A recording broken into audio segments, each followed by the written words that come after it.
Had the cards delivered, so now I'm on like 10 or so off from finishing Rodan. Hell yeah, Gigi, that's so sick.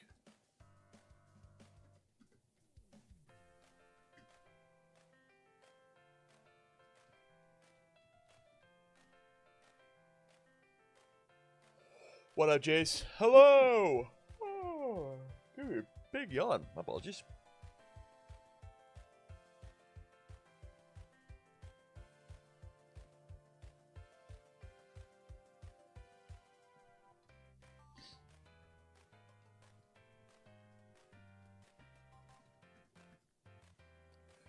It's sweeping at Botan, so I'm just gonna run Saving Baku over Botan for now and then find another attack. Perfect. No, that's great. That's great. Easy. Easy. Well, the perfect options. What up, co-buddy?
Trying on the staff flip for Canada. You flying there or doing remote stuff? It is all remote. It is all remote. We are casting remotely. We are casting remotely, and we're excited to do it. And it's awesome to do it. We did not want to be in person, saying hello to everybody, wearing the suit, doing the cool stuff. It would be remote casting. I did not want to see all of my friends. I actually wanted to stay in my apartment and cast, which is rad, which is cool, which is cool.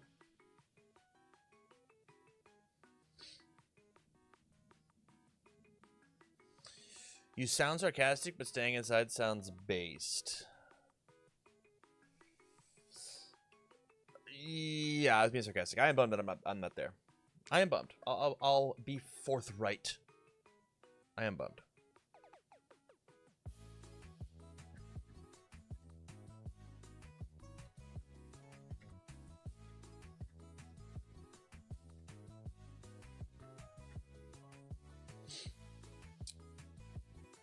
Possibility Guilty Gear can only be about 80-ish cards. It's great. Perfect. Please, give me more of that. Less characters? You can't have 16 characters with an 80-card set. Less characters, please.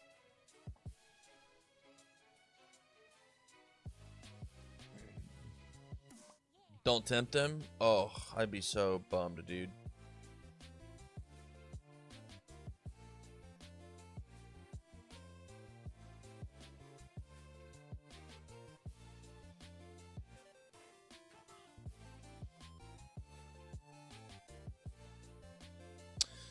Oh, it's gonna be funny when this is the Universus Darkstalkers power level set and we get like 3 characters banned within a month.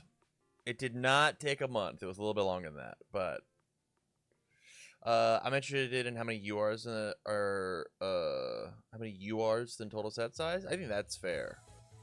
It was like over 10. I think it's gonna be lame-ish. How many were in Street Fighter versus Darkstalkers? I mean, there's our parallel, right? Ultra rare, and then we scroll.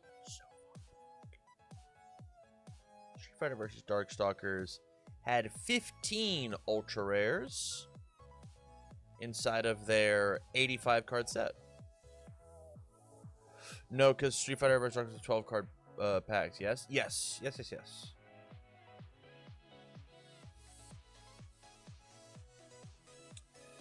Do you think with UVS having Blitz sets now allow them to incorporate lesser known IPs since they are smaller and I assume less cost to produce? Would we see more niche IPs? Certainly an idea. Certainly an idea. I don't hate that at all.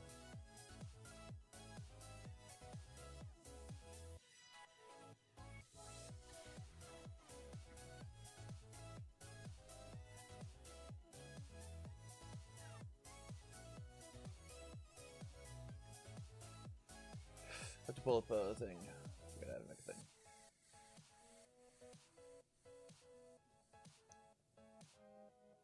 Question: is how many characters and how secrets and alts is how many characters and how secrets and alts will be handled? Question is how many characters and how many secrets and alts will be handled. I see. I understand. Whew, I was like, what the fuck are you saying?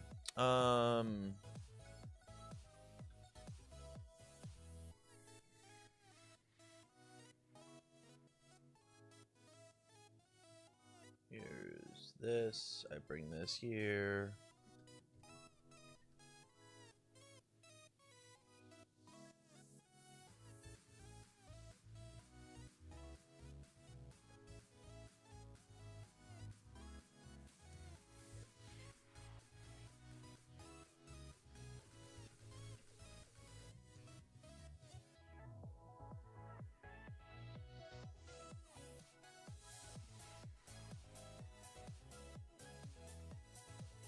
I'm done. I just remembered we got a preview from Guilty Gear, so we know exactly how many cards are in the set. Yeah, 85.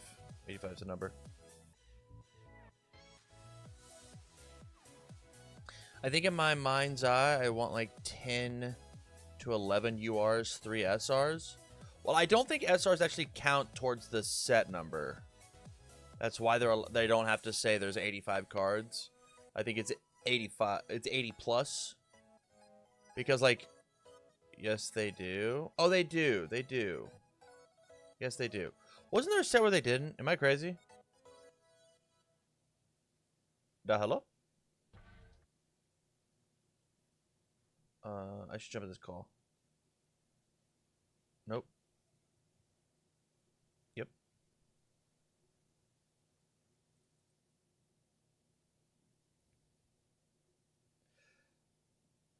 Hello?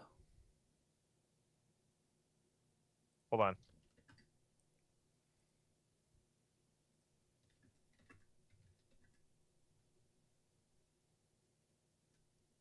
Holding.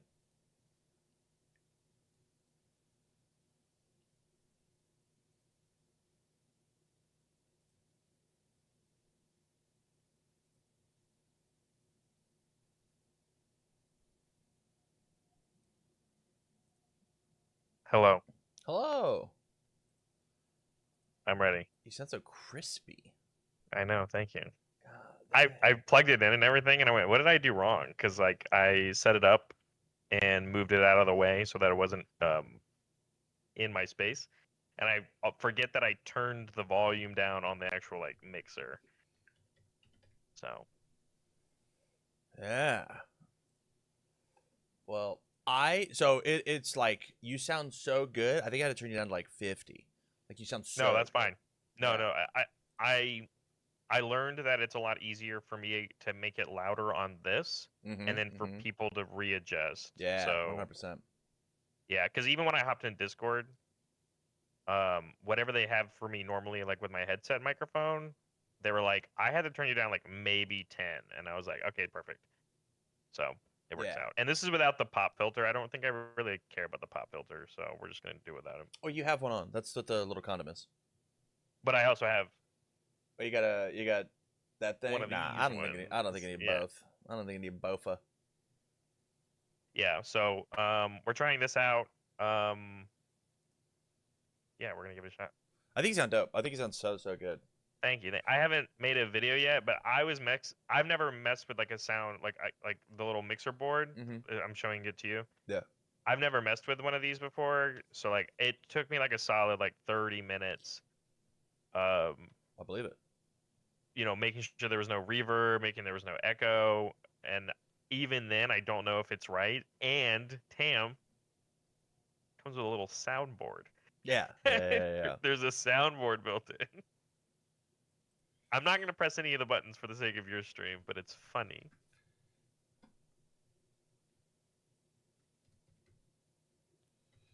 We have tickets? Do we have tickets today? We do. We've got at least 3. We got at least 3. Three's good. Three's good to start. Yeah. Chat's been asking me a bunch of questions that you just like already know most of the answers to. Okay. Questions that I want to answer. Yeah. Hey Barrett, how many characters are in Guilty Gear? I don't remember. I mean, the easy answer, not enough for people to be happy. Oh, because true. the roster's huge. Because the roster's big. And I think that's the case even when we've done like Street Fighter sets, right? Like wow, Mortal Kombat 10 had 16 characters, and even still people are like, well, you didn't do this one. That's a pretty good impersonation of a chatter. Yeah. You got it. You sounded just unintelligent enough. But you didn't do this one. But you didn't choose this one. Okay, chat went crazy, and I haven't read anything. Let me rapid fire some of these questions over here.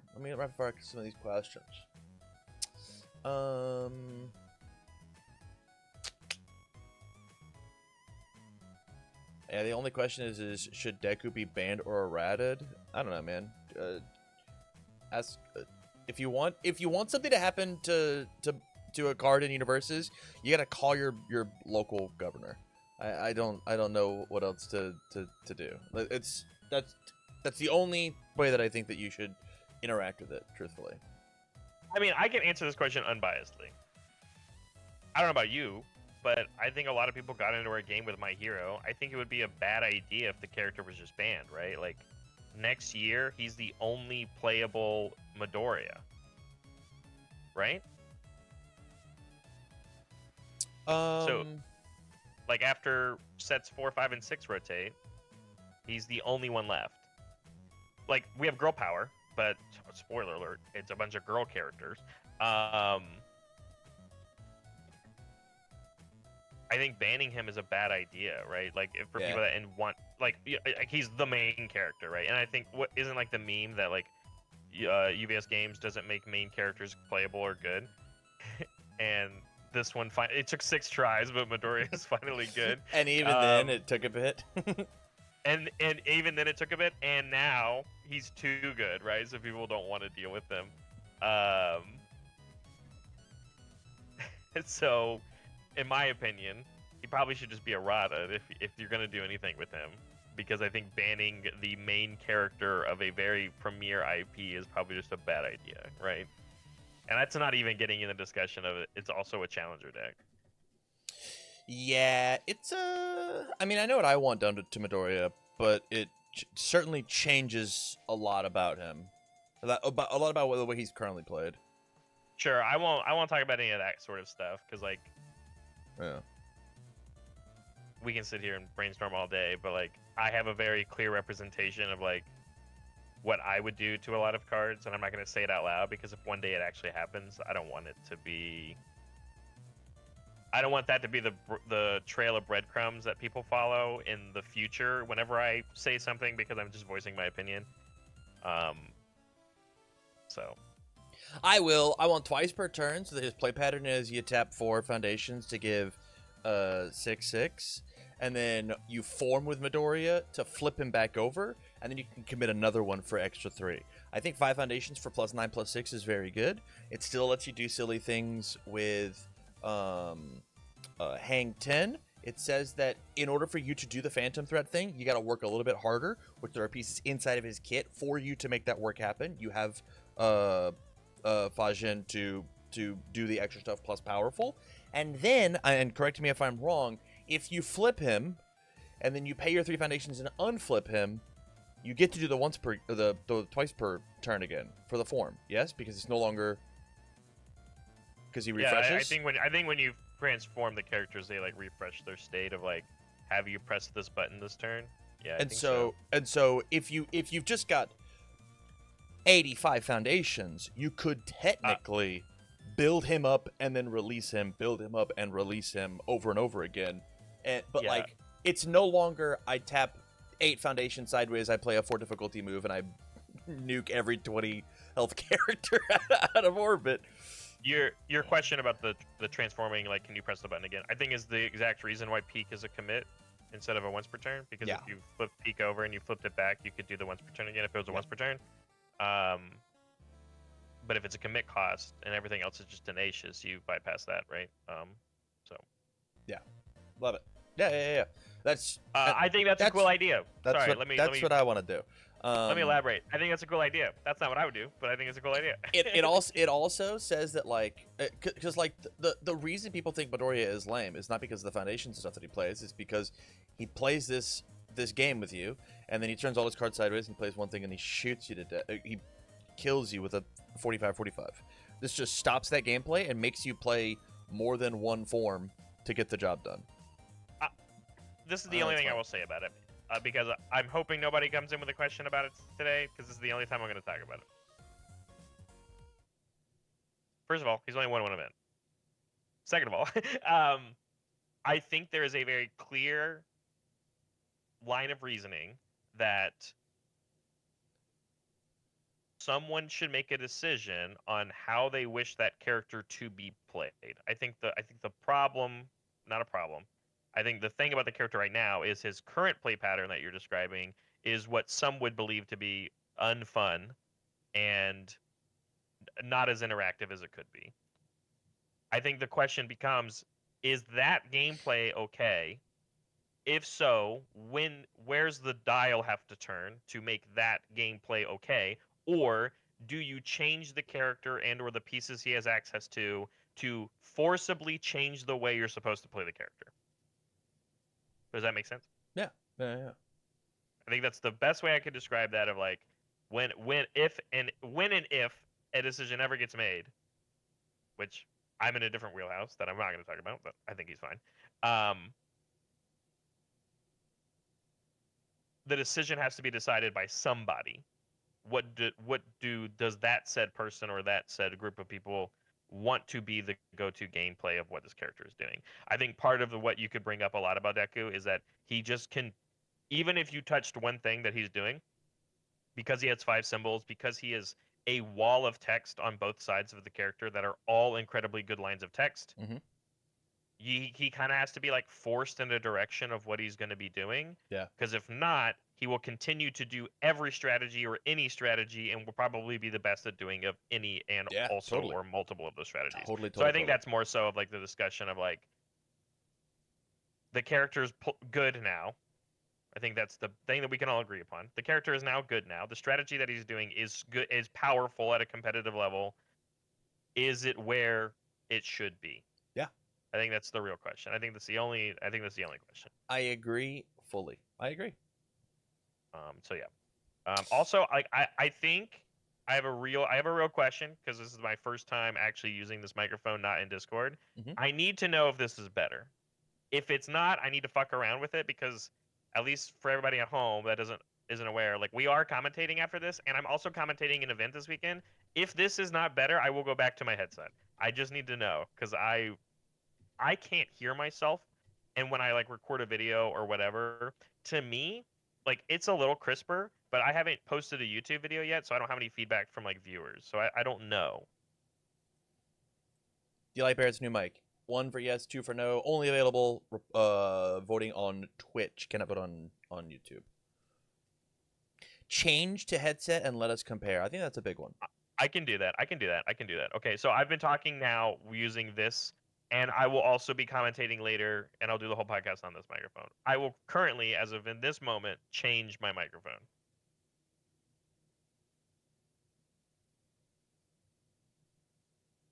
This is how Barrett has normally sounded forever. Oh, that's just... Oh my god, what the fuck was that? videos with Tam, streaming with Tam, commentating online has always been for Barrett. It has been this little microphone right here. I just like, oh, you ready? I could care less really about sound quality unless I'm listening to music. When I'm just hearing people's voice, your voice is distorted from microphones anyway. Like it's not my real voice regardless, right? I don't think this really changes my opinion on that, but I just wanted to know what people. Okay, I will be changing it back.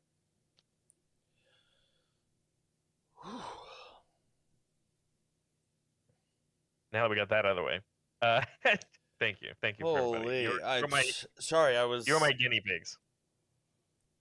Oh, that was just disgusting. Bear, never again. Never again. I never want. I never want to hear that. I never want to hear that shit. Bad. I mean, terrible when I'm mic. like playing games with the boys, I don't want this to be in my way. Yeah, that's fine. Like when I'm playing, I'm putting the thing back down when I play video games with That's the fine. boys. You sound but yeah, when crispy. I am making content, when I'm commentating Universus events, when I'm sitting in this chair when I have to be, I will be using this. Until it dies one day and I don't use it anymore, and then I'll even upgrade it. I'll go get a better one. No, I think you sound great, man. I think you sound super, super good. Is that the microphone I recommended or not? Absolutely not. Okay. I am not going to tell you what brand this is because I don't know. I guess that's fair. I guess that's acceptable. It is. I went to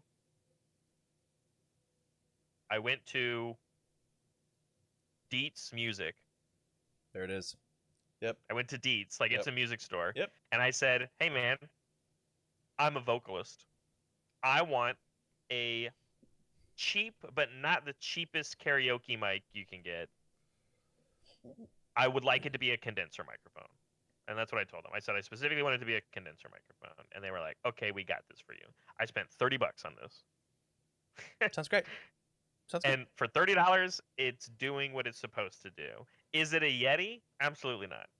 But if this is good enough of a change that people prefer, especially the goal is I would like to commentate for a very long time. And if I have to do any of it remotely, I will go get a better one. I think the mic that I showed you was like only like $50-$60. It was almost like. But like even Yetis aren't that expensive, Tam. Yeah. Like they're really not. Like that's just the brand. But like Yetis aren't that expensive. So like I mean I would dish out $80 for any microphone. But like this one was 30 and it's doing the job. Well. You sound better. And it came with the number one thing you have to do if you're making content is have a good mic. It's just that it. It's just that it. Like I don't care. Yeah. I don't care about pretty much anything else. If I can't hear you, I will click off. And like the mixing on the back end has to be good. So like I had to fuck with this for a while. Like I really did. Like and even then like I have the bass and treble set to a certain amount. Obviously like I don't have any echo because I'm not looking for that. There's a bunch of these other things I don't understand because I'm not a audio engineer. I just kept fucking with the dials and I was like, that sounds good. I should do this. Are you ready to rock? Are you ready to rock? Yeah, I'm ready whenever. Okay. When did characters start flipping? It was transforming started in Attack on Titan. Yeah. For, yeah. If you've ever seen that anime, Kisame, they turn from humans into big scary monsters. If you haven't seen that anime, sorry, I guess. God damn, did I spoil that shit, huh? Holy. I guess I should specify. Actually, wasn't Midoriya the first one? Nope. But it was after they announced the mechanic. Because I thought AOT 1 didn't come out until like August or whatever.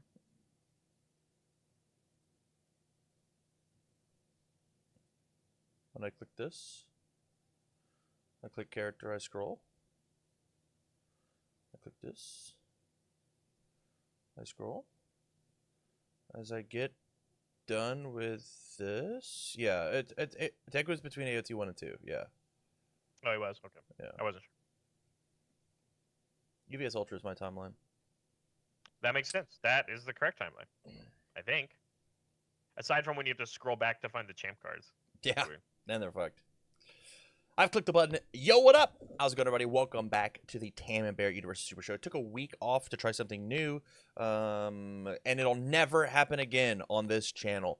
My name's Tam. I'm joined here with Barrett, and we're going to be answering all of your Universus questions live on air. So if you have a question you'd like to have, you can either submit it right here on my Twitch by using channel points, and you can submit it that way. Or if you'd rather come and jump on the cast, like a couple of people queued up, you can jump into my Discord, find the Talk with Tam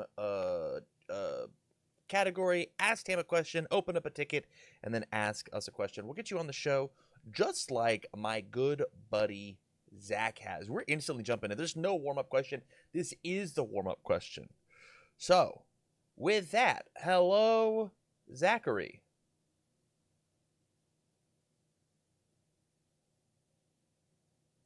He wasn't ready. He was watching the show, and then it was like, muted. What the hell's going on? The stream delay, I'm sure, is a killer. Looks like we might be having some technical difficulties with Mr. Richards. He was also trying out his new microphone. Yeah. Okay, dope. That's sick. All right, I will put him back in the waiting room, and we will go to we will go to the titled episode, or title question of the episode, and that is, Barrett, what makes a good combo? I'm here, IDK, while y'all can't hear me. I mean, Discord wasn't even lighting you up, but yeah. This is brought to you by your current world champion, Kevin Broberg. It's working now. I think. It's a live show. I don't mind bringing him back. We'll see what's up. That's fine. We can bring him back. Hello? Lighting up for me. Hey, it works. There right, we can hear you are. now. We're here. We're back in it. We have the VOD because Tam put your little bubble on the screen. You weren't lighting. No, I know. I could see it not lighting up for me too. I don't know what was going on. I even switched from my USB mic to my headset, and it didn't change. So forget Kevin Broberg's question. Forget Kevin Broberg's question. What a clown.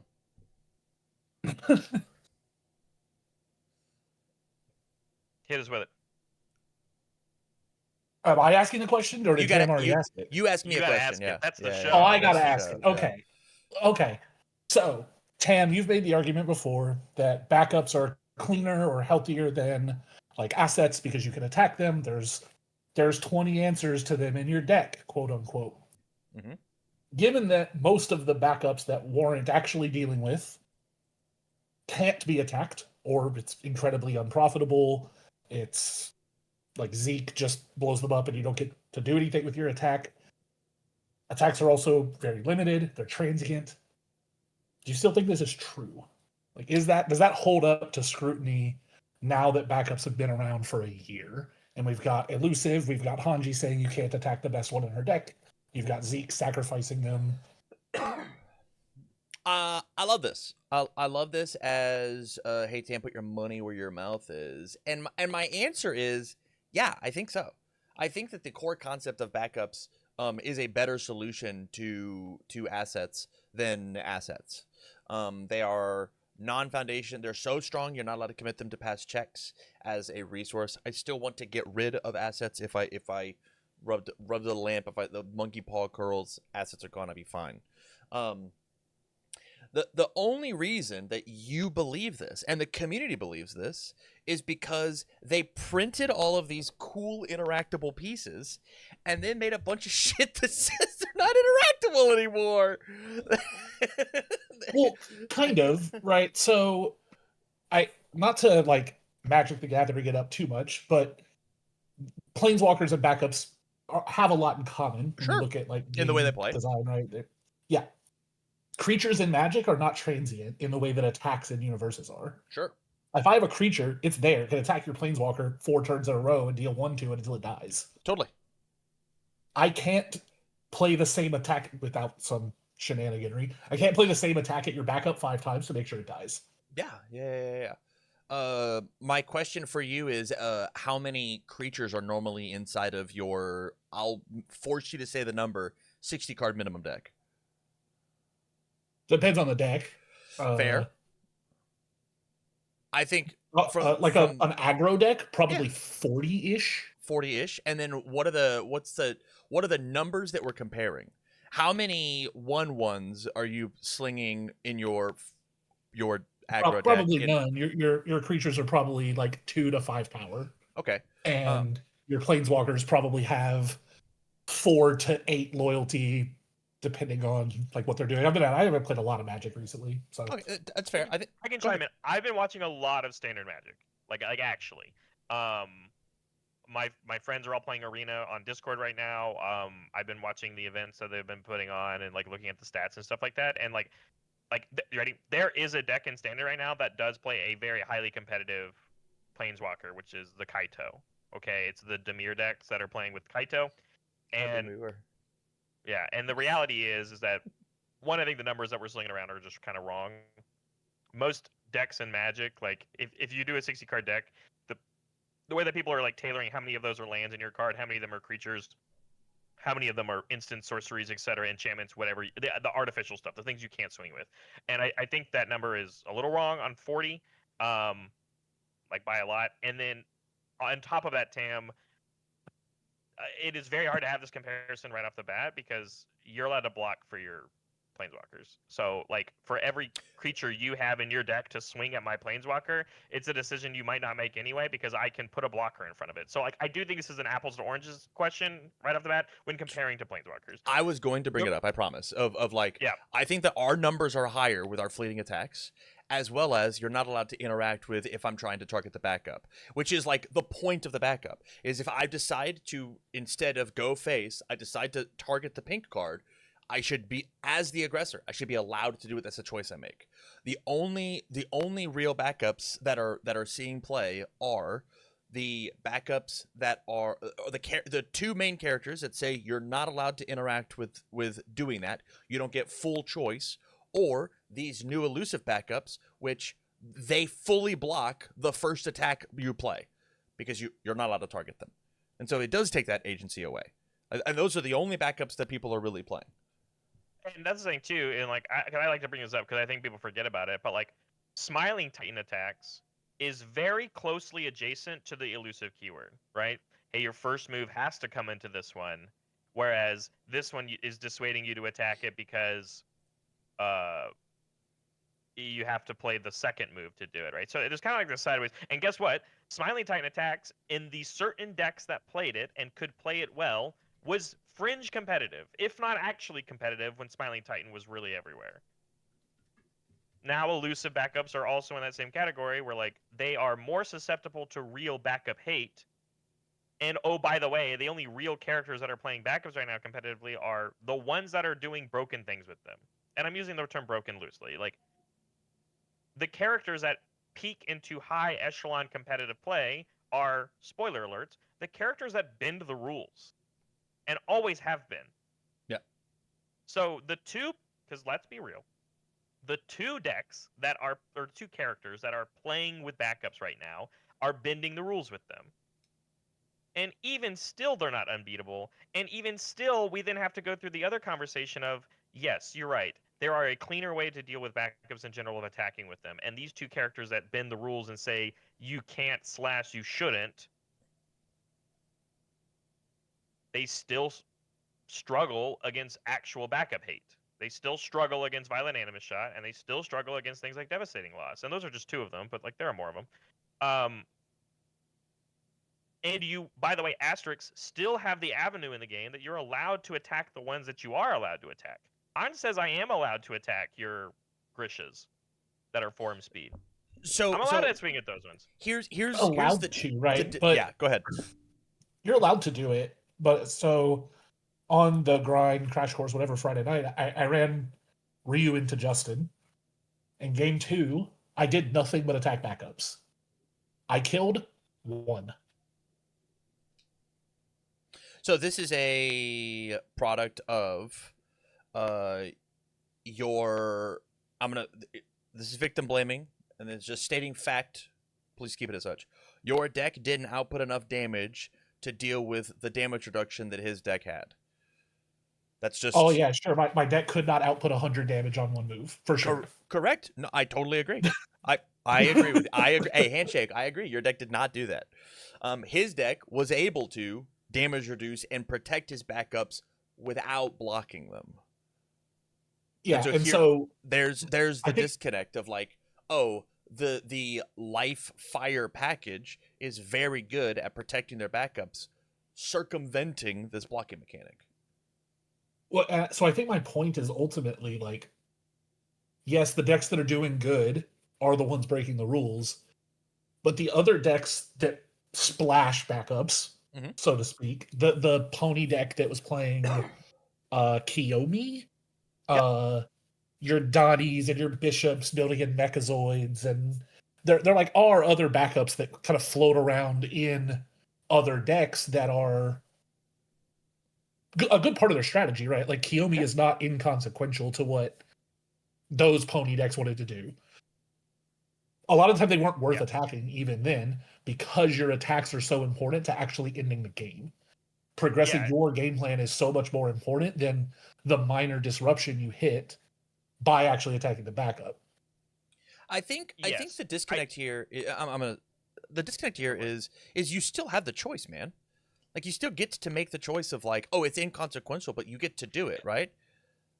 Yeah, it's not as like opposed Mimic, to where as opposed Mimic to hits 10 assets and you don't have an answer to that. What do I do? Literally in the card pool, find me an answer to getting rid of backup or getting rid of all those assets that matter. Like it doesn't. It's Decay Awaken, by the way, but you don't want to play that card because that card's bad, and we can agree that card's bad. So you can hacker, you can Lunar Ring, you can. Yeah, and Lunar Ring is an attack that could have been slung at a backup. So the 1-for-1 here that we're talking about is sideways. Well, he's been talking about like Violent Animus Shot, and then your Hacker Extraordinaire is a repeatable piece. That's great, but you have to accumulate the momentum, and so you better have a way of getting momentum versus this DR deck that you already said you were struggling to deal with. So how are you going to connect with any move? But like, well, Hacker answers its own question. Hacker's a crazy card. If I to start with, losing, right? I would agree. But at the same time, like I did a quick UVS Ultra search, and I went, how many people are playing Violent Animus Shot and also have a water character that can play Chinatown? And so this problem that you're running into, and you're like, well, my base 5 damage Violent Animus Shot that I could protect it against this DR, what am I not doing here? And I went and looked at, I just looked at the air water characters that exist in the game right now, and I think Jamie is a fine aggro deck that would be pretty good at eating alive these cards and can play Violent Animus Shot just fine. I went and found, Asui 3 actually won a regional before, by the way. Didn't know if you remember that. I know Tam does. That character can do it. And I'm not saying these characters are broken top-tier competitive characters, and they have to answer a bunch of other questions. But I'm saying, the fact is that backups have a built-in mechanic that you're allowed to deal with them. And, oh, by the way, against the broken bending the rules characters, maybe we should play the broken bending the rules things that deal with them. The characters that like to play Violent Animus Shot, the Rodans of the world, don't answer the question of what do I do against damage reduction. But if you answer the question of I have an answer that deals with backups, this card is also just incredibly powerful. Oh, and by the way, it's like a silver bullet against some of these backup decks, at least for a turn or two. And just nobody's doing it. I mean, that's reality. And then also, I like what you said too, Jack. I think there is a very real thing that you can have a conversation with. I attacked into Justin's deck, and all I did was attack backups, and I killed one of them the entire game. I think that's going all the way back. Yeah, I think that's a great strategy to try and implement just to what's the word I'm trying to use here? A thought experiment. What happens if I just slung at backups? Does it even make the matchup better? But I think there is still that disconnect on what Tam was trying to bring up, which is the reality is you shouldn't be attacking every backup. I think there are key moments in every matchup or game to game when attacking a backup is advantageous. When I was commentating games in general, anytime I saw that Zeke character card go sideways, I went, oh, I'm allowed to eat your backups alive, right? Because you're not tenacious. You're not playable or committed. I'm gonna attack your backups, keep you off of them. Yes, I know you can still build them in with your strong pieces, but I now have your broken rule piece, which was your character. you're not going to be able to use anymore. I get to actually get the real advantage of what comes with attacking backups. And so this attack that is the easiest thing, you ready? Lethal Slashes. I hate this card, but I know people play it. Lethal Slash to me is the prime example of a card to sling at a backup.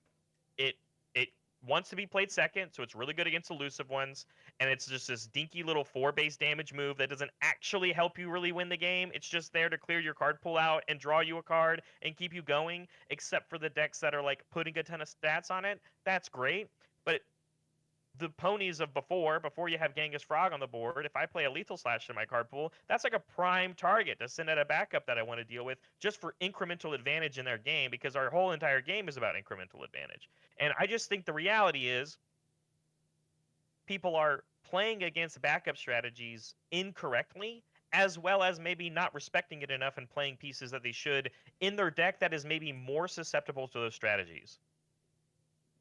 We're talking about Midoriya already. I don't think Midoriya has to play Violent Animus at all, because I don't think Midoriya really cares about that matchup. Right? Hey, I'm going to do my thing, or you're going to do your thing. We'll see who does it first. Obviously, I need to, as the Midoriya player, I care more about how many unyieldings you're going to play against me as I try and get to my in-game state. Me dealing with your backups with Violent Animus shots isn't the fastest way to do that. Is the guard still worth playing? Absolutely. Does it make those matchups easier? Probably. But do you actually care about playing that card? No, because you're just good into that deck already. And I think there are other decks in the game that are just probably good against those matchups in general. It's the ones that struggle against them that have to consider, do I need to play these tools that allow me to get through this extra game plan? Because you're right. Just attacking into them against the strongest competitive versions of these decks isn't good enough. I would agree with that. So I think my primary concern is like, from the point of the question being like, does the theory hold up in practice? I'm not fully convinced that it does. I get what you're saying. Like, there are tools. There's Activate the Coordinate. There's Widow Gas, Web of Fire. I think burns backups. There are like things. Yeah, I think Swift Execution is a good one that nobody's playing. Just for like the value of what that one gets you when you attack a backup. It's the same reason when people were playing already, when the Tim Keeps of the world were putting in that stupid Jin attack just to attack into their Jaw Titans in the mirror matchup. Right? Isn't that what Ymir decks were doing? That's what he said it was for. He's like, I'm going to play this one attack card in my sideboard. That's when my opponent brings in a Jaw Titan shifted, because that shuts down Ymir as a character. I'm playing this one attack in my deck to sling at a backup. And it was a strong choice. I think some of that can work. I guess my core concern is like, how disruptive is that to your deck strategy? And yeah, absolutely. How much of a hit are you taking to make this happen? Whereas if we compare two assets, which is like Tam's whole thing, right? I'm not necessarily trying to mold about backups. It's comparing. Yeah. Like, do backups versus assets. Is this working? Does Tam still believe his original stance? Like, stuff like Hacker, stuff like Luna Ring is progressing your game plan while answering the asset, versus you have to dedicate disrupting your game plan to answer a backup that might not even work. Let me find a good example. Somebody pitched Hacker for backups in chat the other night. Yeah, I think that's probably too good. That's probably too good because Hacker is fucked, right? Hacker's so good. We shouldn't have two Hackers in standard. Yeah. Well, one's going to be gone in 6 months, so. Yeah, but we're not talking about 6 months. We're talking about right now, and your concerns with backups right now, right? The cards don't exist right now, so unless you already put it in Guilty Gear, then it doesn't matter. We're talking about thoughts, Barrett. Anything you'd like to say about this? Here's my big comparison, right? I'm playing, and I'll use character examples. I won't use the very tip-top end because, again, the tip-top end is where we're really bending and breaking this. I'm playing Beast Titan OG under the life symbol, and I build in a 9 Titans, and I build in Tattered Cape or Tattered Costume, and I build them both in. One of those, with every attack in your deck, you're allowed to hit, whether you want to or not. You are allowed to interact with that move, and you can fight me for it. You can punch it, and you can in 2 moves you kill that thing. It's essentially elusive. How many attacks are you playing in your deck right now to interact with my tattered costume? Hopefully at least Depends one. on the, depends on the deck, but It It's does. not but, like- all of them. tattered costume might be blank, right? Like tattered costume might not be a card depending on what deck you're playing True. against. Sure. I play 0 keyword abilities and 0 actions. You're right. Yeah, you're right. That was the only one that I could think of off the top of my head that wasn't like a cape or something, right? Or like The repeatability of like I think You ready? Ross I was brought it going up to say in chat. Airy. Let's use Airy here, Tam, because Sure. fundamentally the goal of those 2 cards are the same. Yeah. Airy says you need 1 more, and I mean the DR effect, at least in this instance of what Nine Titan says, he says you need 1 more. Let's compare those. Airy, fundamentally, you can't attack. It can't be dealt with unless you have a card that says the A word on it. Asset. That's I just think- not true, right? You can deny For Ares momentum. I get it. specifically, you can deny momentum. You can Chinatown it. In the You same can- realm, why you said tattered costume wasn't a good example, I'm using Airy as an example. If I have infinite momentum, but only one of them matters because I can only have 1 Airy, you need a card that says I deal with an A word, period. I get it. It needs a momentum, but I'm just trying to be big picture here. You need an A word. my question for you, Zach, is how many cards in your deck say that you get rid of momentum? Let's be Again, really modular. It depends on the deck. How many attacks are you playing in your deck? Those all Well, answer that backups. Yeah. Yeah, you already have more. You don't have 20 And pieces of momentum hit. You don't have 20 pieces of the damage reduction to deal with the area or Sure, the do I have or the other. 60 pieces of momentum hate because I can just block every attack? If I like in theory, right? Sure. You can't block for backups. Well, I'm not going to play a backup if my opponent needs momentum to function, right? That's like their backups have other problems. Right? Like, That was exactly the reasoning when backups came out. That was exactly correct. You're right, Zach. Remember, everyone was so afraid when backups first came out. They're like, "Oh, this is a shit card type," because my opponent could lock in Giro 3 or whatever, whichever the Giro is, Giro 2, yeah, and they're If- allowed to just hit my backup for free, and I'm getting them closer to the win con. Why would I ever do that? Or in your example, I'm giving them momentum. Why would I ever do that? Godzilla exists. Why would I ever want to do that? that was very annoying. But Actually, then I played Godzilla's like, why would I backup. waste my 10 damage move attacking your puny backup that doesn't have real card text on it when I could just sling a 10 damage move at your face? And like that was the reality of the world that we lived in because backups and strategies around backups weren't good enough. Yeah. And now we are talking about 2 decks, specifically 2 decks. There are others, but we're talking about 2 decks right now. That is not the best strategy 100% of the time against what's going on. Just like how if you were Godzilla and you were playing against somebody that slammed a backup on the table because they were playing Beast Titan, 100% of the time attacking that backup is not the correct decision. But it is a decision. And our whole game is decisions. I mean, competitive card games at its whole is decisions. And I think the idea here is, you're right. Should you feel like you're locked into playing the symbols with the best backup removal because these 2 guys are really, really good? Tournament results say, not really, you're okay. You can still play the other stuff in the format and be like, whatever. Or make a conscious decision now in your deck building at a competitive player. And if I was playing right now, I've told everybody this is no surprise. If I was playing right now, I would be playing Air Pony. And people are like, well, what do you do against the backup decks? And I go, well, Air Pony gets to play Violent Animus Shot, and it doesn't disrupt my strategy very much. That card's just good. If it's your opener, the only It's thing you're just missing good. is 2 horn counters and a draw card, but you can get on the next one. Yeah. And if I go, you ready? If I go Hunter's Ally, build my Genghis Frog into Violent Animus Shot, I feel pretty good. Well, what do you do against the DR? I still played the Violent Animus Shot and removed a thing on your stage. And I got your DR tools out of the way, and I fought around if it was elusive, and if you didn't DR it to 0, let's say the backup still lives, but I didn't kill it. If it deals damage, I got a card out of your hand, and I might get a momentum if I'm just poking you that turn. I listed 4 things for my 1 move. So And that card's playable in 4 symbols. let's flip the script and talk about feelings. Should you feel like you're not allowed to play your cool Ryu deck into the field because of how strong it is in that matchup? And the answer is, I don't know, man. Like it like you just have a silver bullet there, right? Like you have kryptonite, and like that I'm doesn't not feel good like for you. But there are so many examples of the cool deck that I want to play, and it's just not good against one of the top 3 decks, so I can't bring it to the tournament. yeah, I don't know that like I don't think that's how I approach tournaments anyway, because I just don't think that's largely true. Like I said, my question was mostly focused around like Tam's stance of how they Yeah. fit into the game. And I can maul about backups.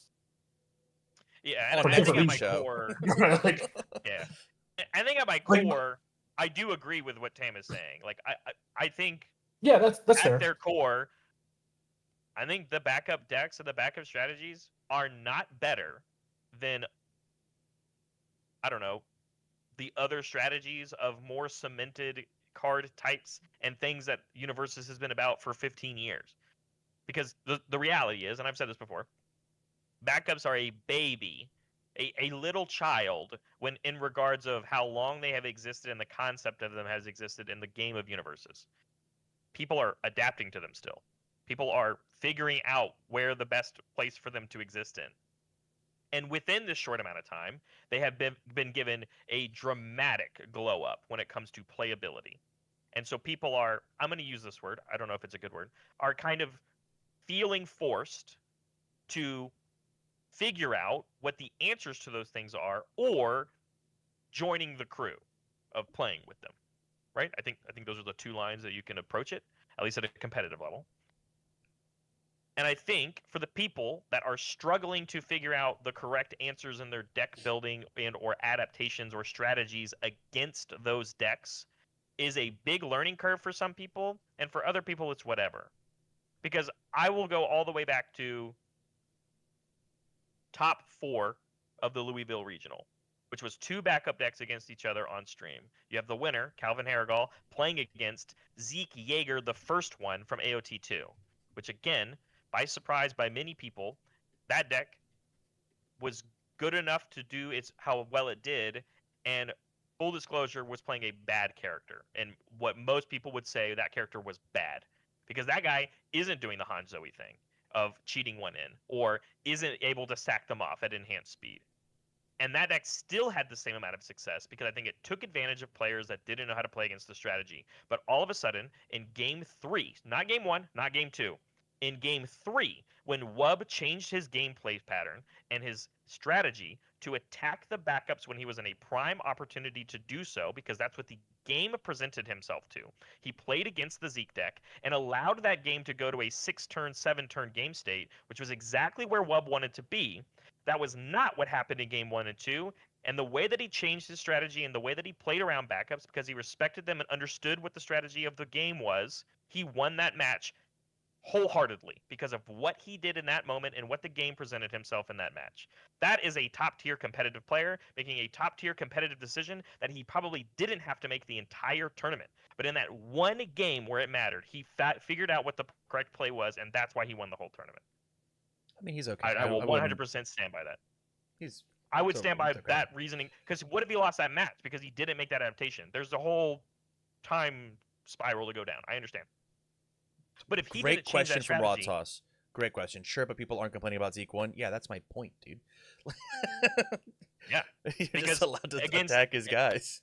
going back to Zach's question, you're allowed to attack. You're allowed to attack the dudes. The concept of what that deck was doing did it exploited the weakness of backups in that specific deck, because yeah, that no one's complaining about Zeke 1, but 2 of them almost top cutted that event. One of them did and still made a top 4 run. So what I'm hearing is, yeah, go ahead. What I'm hearing is that the core point of Tam's thesis, you both still agree with. Yes. I think I've partially been convinced. I'm slightly more on your side than I was before, but there are maybe other problems with a couple of characters or decks that exist. Totally. And I think Totally. that's a fair conversation because Super that's agree with exactly you. what we're talking about when competitive players get in a room and talk about what they think is good and bad for whatever formats. That is exactly what we're talking about when we talk about the two characters. That's why I prefaced the whole beginning of this was when when the characters are bending the rules with a thing that was probably already in a decent space.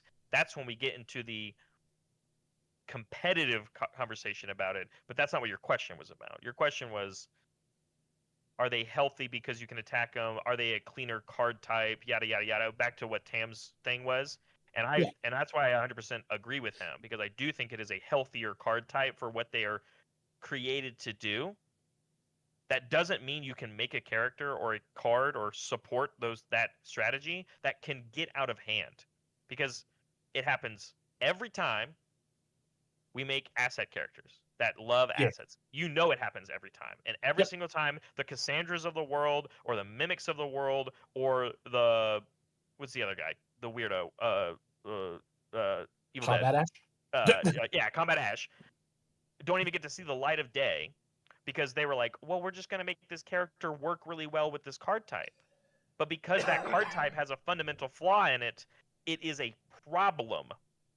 And I don't know if I would necessarily put the Han Zoes and Zeke Jaeger War Chief of the problem category right now. They are good, and they are competitive strategies, but I would not put them in the Cassandra problem category, if that makes sense. And that is an opinion. I understand. That's a whole separate conversation. But like, Yeah, I don't want and to. I think it comes fundamentally down to the card type that those characters are based around and the way that the card type was created. I do think is healthier. I do. I just think it's a healthier card type because of what Tam's reasonings are and everything else we talked about. Hell yeah. All I right, feel like Zach. you've been yapping, you got people waiting. So That's I think it's a That's the stopping point. show, I man. This is a appreciate good it. conversation. I love I it. think it's No, a I relevant appreciate it. conversation. Yeah, I think it's good. With that, if you guys want your questions here on the show, make sure that you click that button. Make sure that you either drop them here in the Twitch chat, which we can talk about without you, or come open a ticket in my Discord and we'll talk with you. Zach, any final thoughts before we get you out of here? No, thanks, guys. Have a good night. All I'm right, gonna see catch you, the VOD later. I gotta go do some other stuff. Hell Awesome. yeah. He's gonna get mad later. Don't worry. No. Bye. Yes, I am. Thanks, Zach. Okay, up next we have fan of the show, Libation Mary, coming on to talk a little bit of Guilty Gear stuff. Can't wait! I can't wait for you to answer these questions, Barrett Bryant. He's gonna grill you. I know he is. Hello, hello, hello. What up, buddy? Hello. How are you? I'm good. How about you? I'm good. I'm well. I'm swell. Today. Hit me with your question, and realize that depending on how you do it, neither or both of us will or won't be able to answer. So I like your second question way better. Right. So my question is, when it comes to meta changes in universes like Attack on Titan, Vox Machina, and now TMNT, providing the tune and power creeping old sets, does Guilty Gear provide that for universes, especially with the set being smaller? So I'm gonna adjust your question slightly because it's almost there. How many cards out of Guilty Gear have you seen, Mary? I have seen none. You've seen one. There's one on UVS Ultra right now. I've seen, even at the summit, I've seen like 6. So I cannot tell you, looking at 1 to 6 cards, how good the set will be. I just can't do it. There's only one person in this call who has seen every card, and he won't tell us, no matter how much I beg. That's true. So I think a cooler I like my job question too much. is, this is the first time in years that we have seen an 85 card set. 85 card out of a box set. Mary, what do you think that's going to do to the game in relation to how things get changed and move up? Is 85 enough to maneuver and change the way things work? That's my question to you. Right. So I guess to all the old retro UVS players, I think they probably see it more as a comfortable set. Like it's in their comfort zone because they're willing to work with that. and see how things go from when Guilty Gear gets released compared to the previous sets that have been giving us 300 plus cards or 200 plus cards. I feel like it'll be more in their zone compared to the new players that are getting in. I feel like it's a good range for old players and new players because it's not, I guess, an overload, right? I like if a new player was getting into the first set of Attack on Titan, there's 300 plus cards in there, and they're like, "Oh my God, there's so many characters, there's so many cards. What do I pick? How do I do this?" I feel like it's a good attraction for new players. As to like competitive players, I don't feel like they would be willing to invest that money into such a low card set. I feel like they would skip it and go into the next set or wait to see what else comes out. I think I have some notes here that I can say. Yeah, hit me. I don't know how much of it I can say, but I think the biggest thing, because I went and pulled up the article that talks about Guilty Gear Strive Blitzbox releases November 28th. So this came out today. Mhm. This came out today. Yeah. New mechanics, what's inside, over 80 cards. I think if someone zoomed into that one, I don't know. I It's don't know the on number. Ultra. It says 85. I'm pretty sure. 85. Okay. And then they say at the bottom of this article why this set rocks, which is funny if you know Guilty Gear. There's over 80 cards in it. Fan favorite fighters from the art, whatever. Brand new mechanic coming soon. Details to be revealed. Awesome. Debut of Blitzbox product format, and that's what we're kind of focusing on, I think. And then the alt art and chromes go hard. Okay, whatever. So the idea, at least when I read this article, is fundamentally the structure of this set is supposed to be the same of what we're used to, except for the biggest asterisk, which is the set is smaller because the box is smaller. Yeah. And I think this might be a direct influence of like the reaction that people had when there was a 300 plus card set. This is the complete 180 of that, right? And I think regardless of what happens to this set, there's a lot to be learned here. And you might be right, Libation. I don't know if it's like, hey, is this going to be more successful or less successful than what the experiment of AOT1 was, not including all the other stuff within the set itself, but just like the set size, because that's kind of what we're talking about. But I think you might be right about like it's smaller, so it's easier for newer players not just to get a hold of all the cards because there's less of them, but it's less, I'm going to use the word, mental load when it comes to looking at everything all at once. I think when it comes down to the question of like, does the set size affect the meta? I think the answer to that has always just been no. I mean, the reality of our game is, and you can look at every set that's come out in the past forever. The competitive players, the top tier echelon players, are going to pick and choose what they believe to be the best cards of the set anyway, and those are the ones they're going to break. Slash make room in their deck because they share a standard card pool with 300 something cards, 400 something cards. I think because of that, everyone has the expectation for any Universus set for any player. Some of them are going to be bangers, some of them are going to be very mid, and some of them are going to be unplayable trash.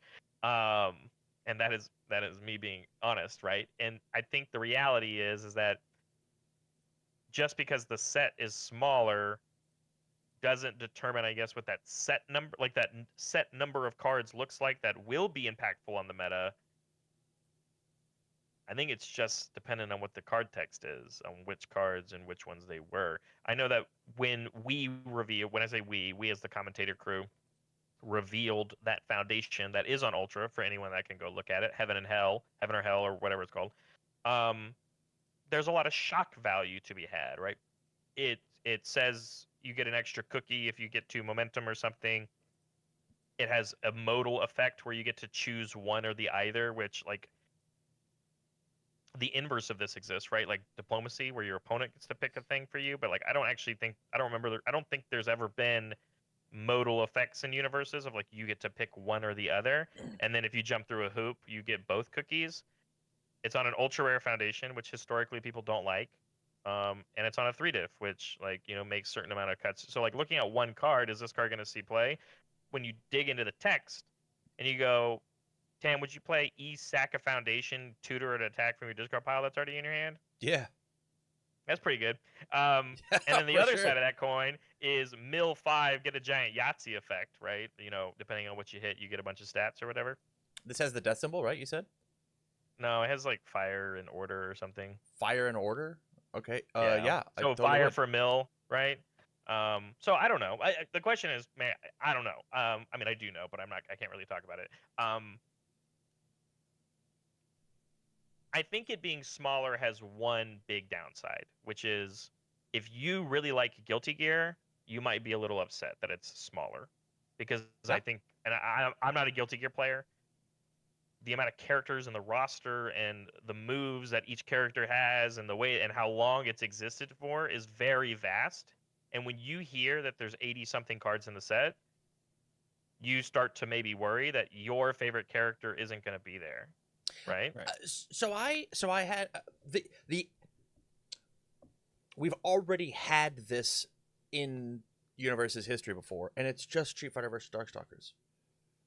Like Yeah. that's just it. It's literally there are 82 cards in this set. Yeah. There's 83 including or 85 including the promos. I just took and I scrolled and I looked at inside of this set of Street Fighter Darkstalkers, how many cards were meta relevant, whether inside of characters from inside the set or outside of it, and the number that I got to was 46. 46 cards out of this 80 card set were like really, really useful. And that includes like Lord Raptors. All of his attacks are on this list, right? Every single one of them. Even though Sweet Child Chainsaw Music was a one of in that deck sometimes.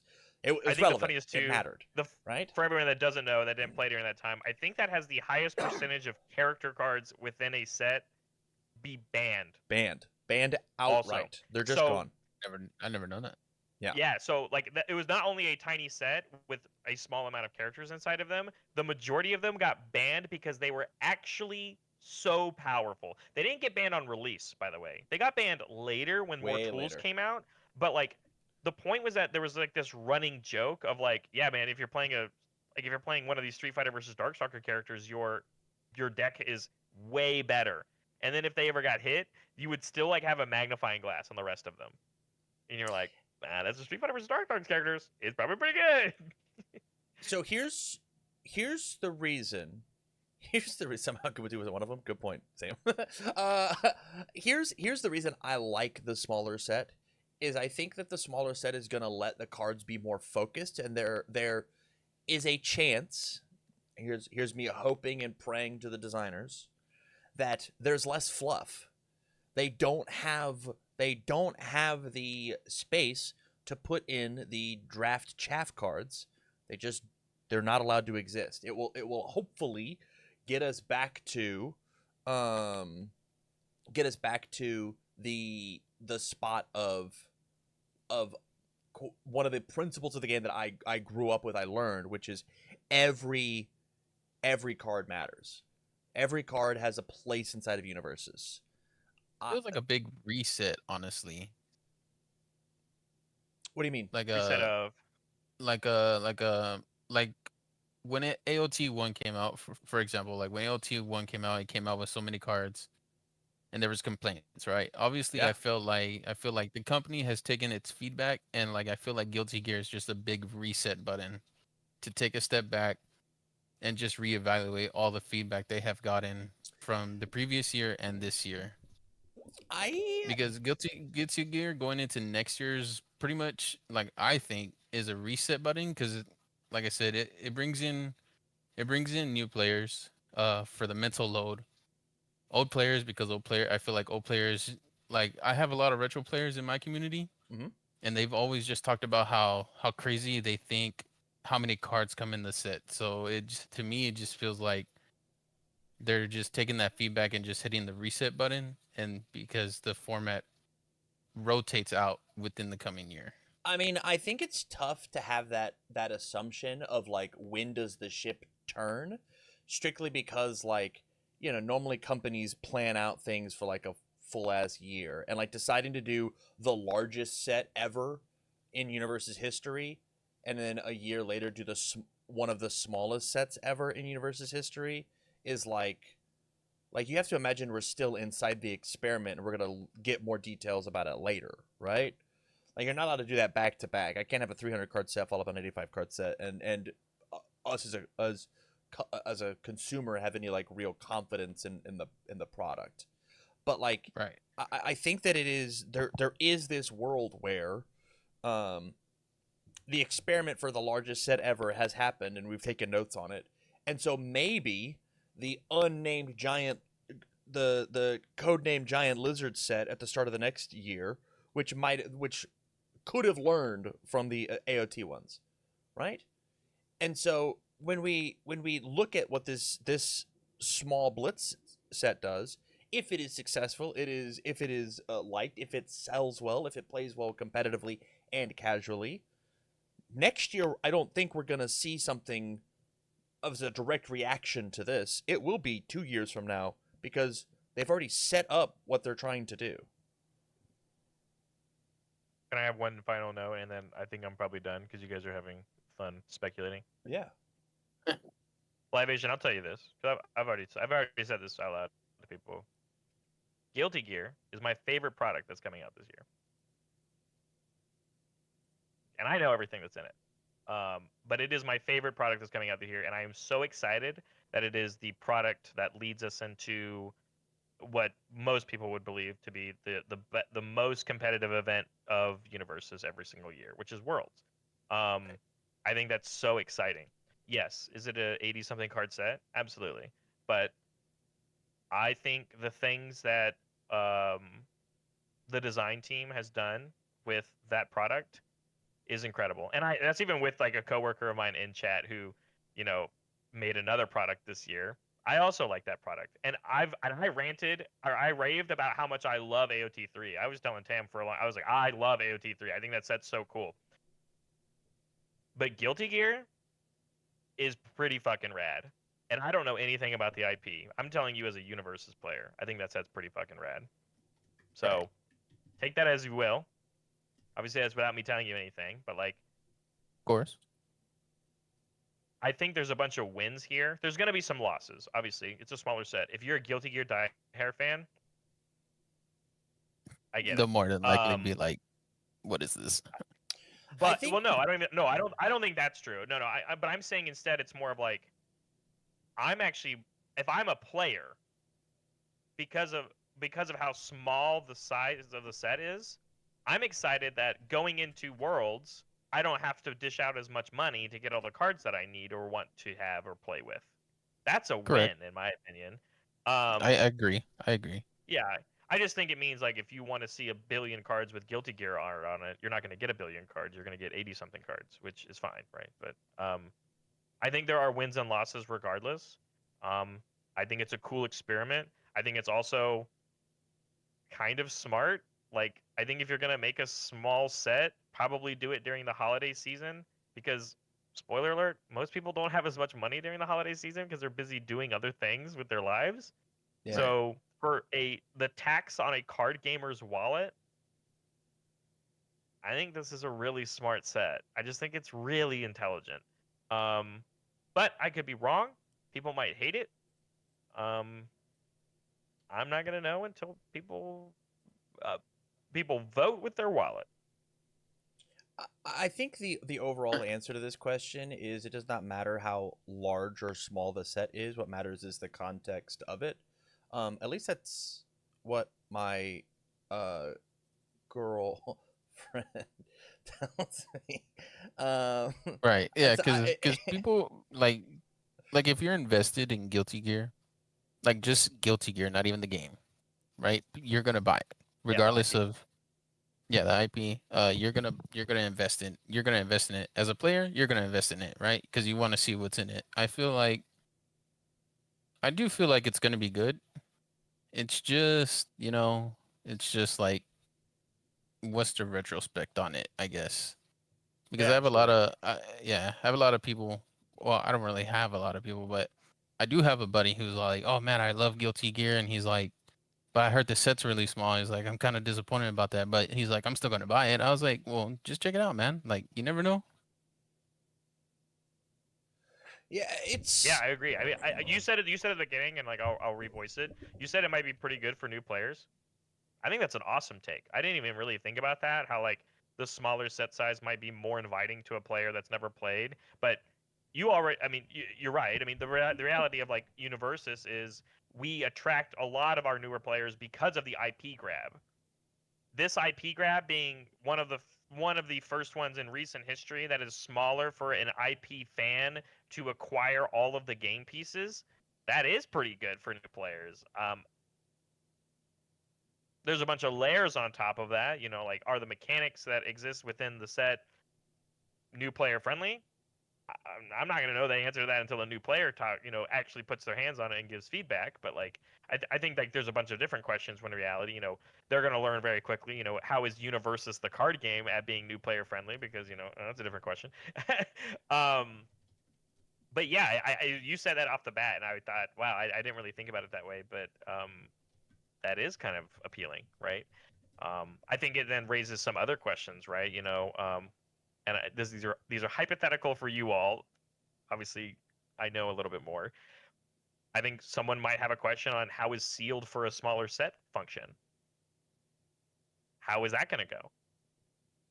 And Yeah. there's your brain thought experiment, and Yeah, that's there. Yeah, so.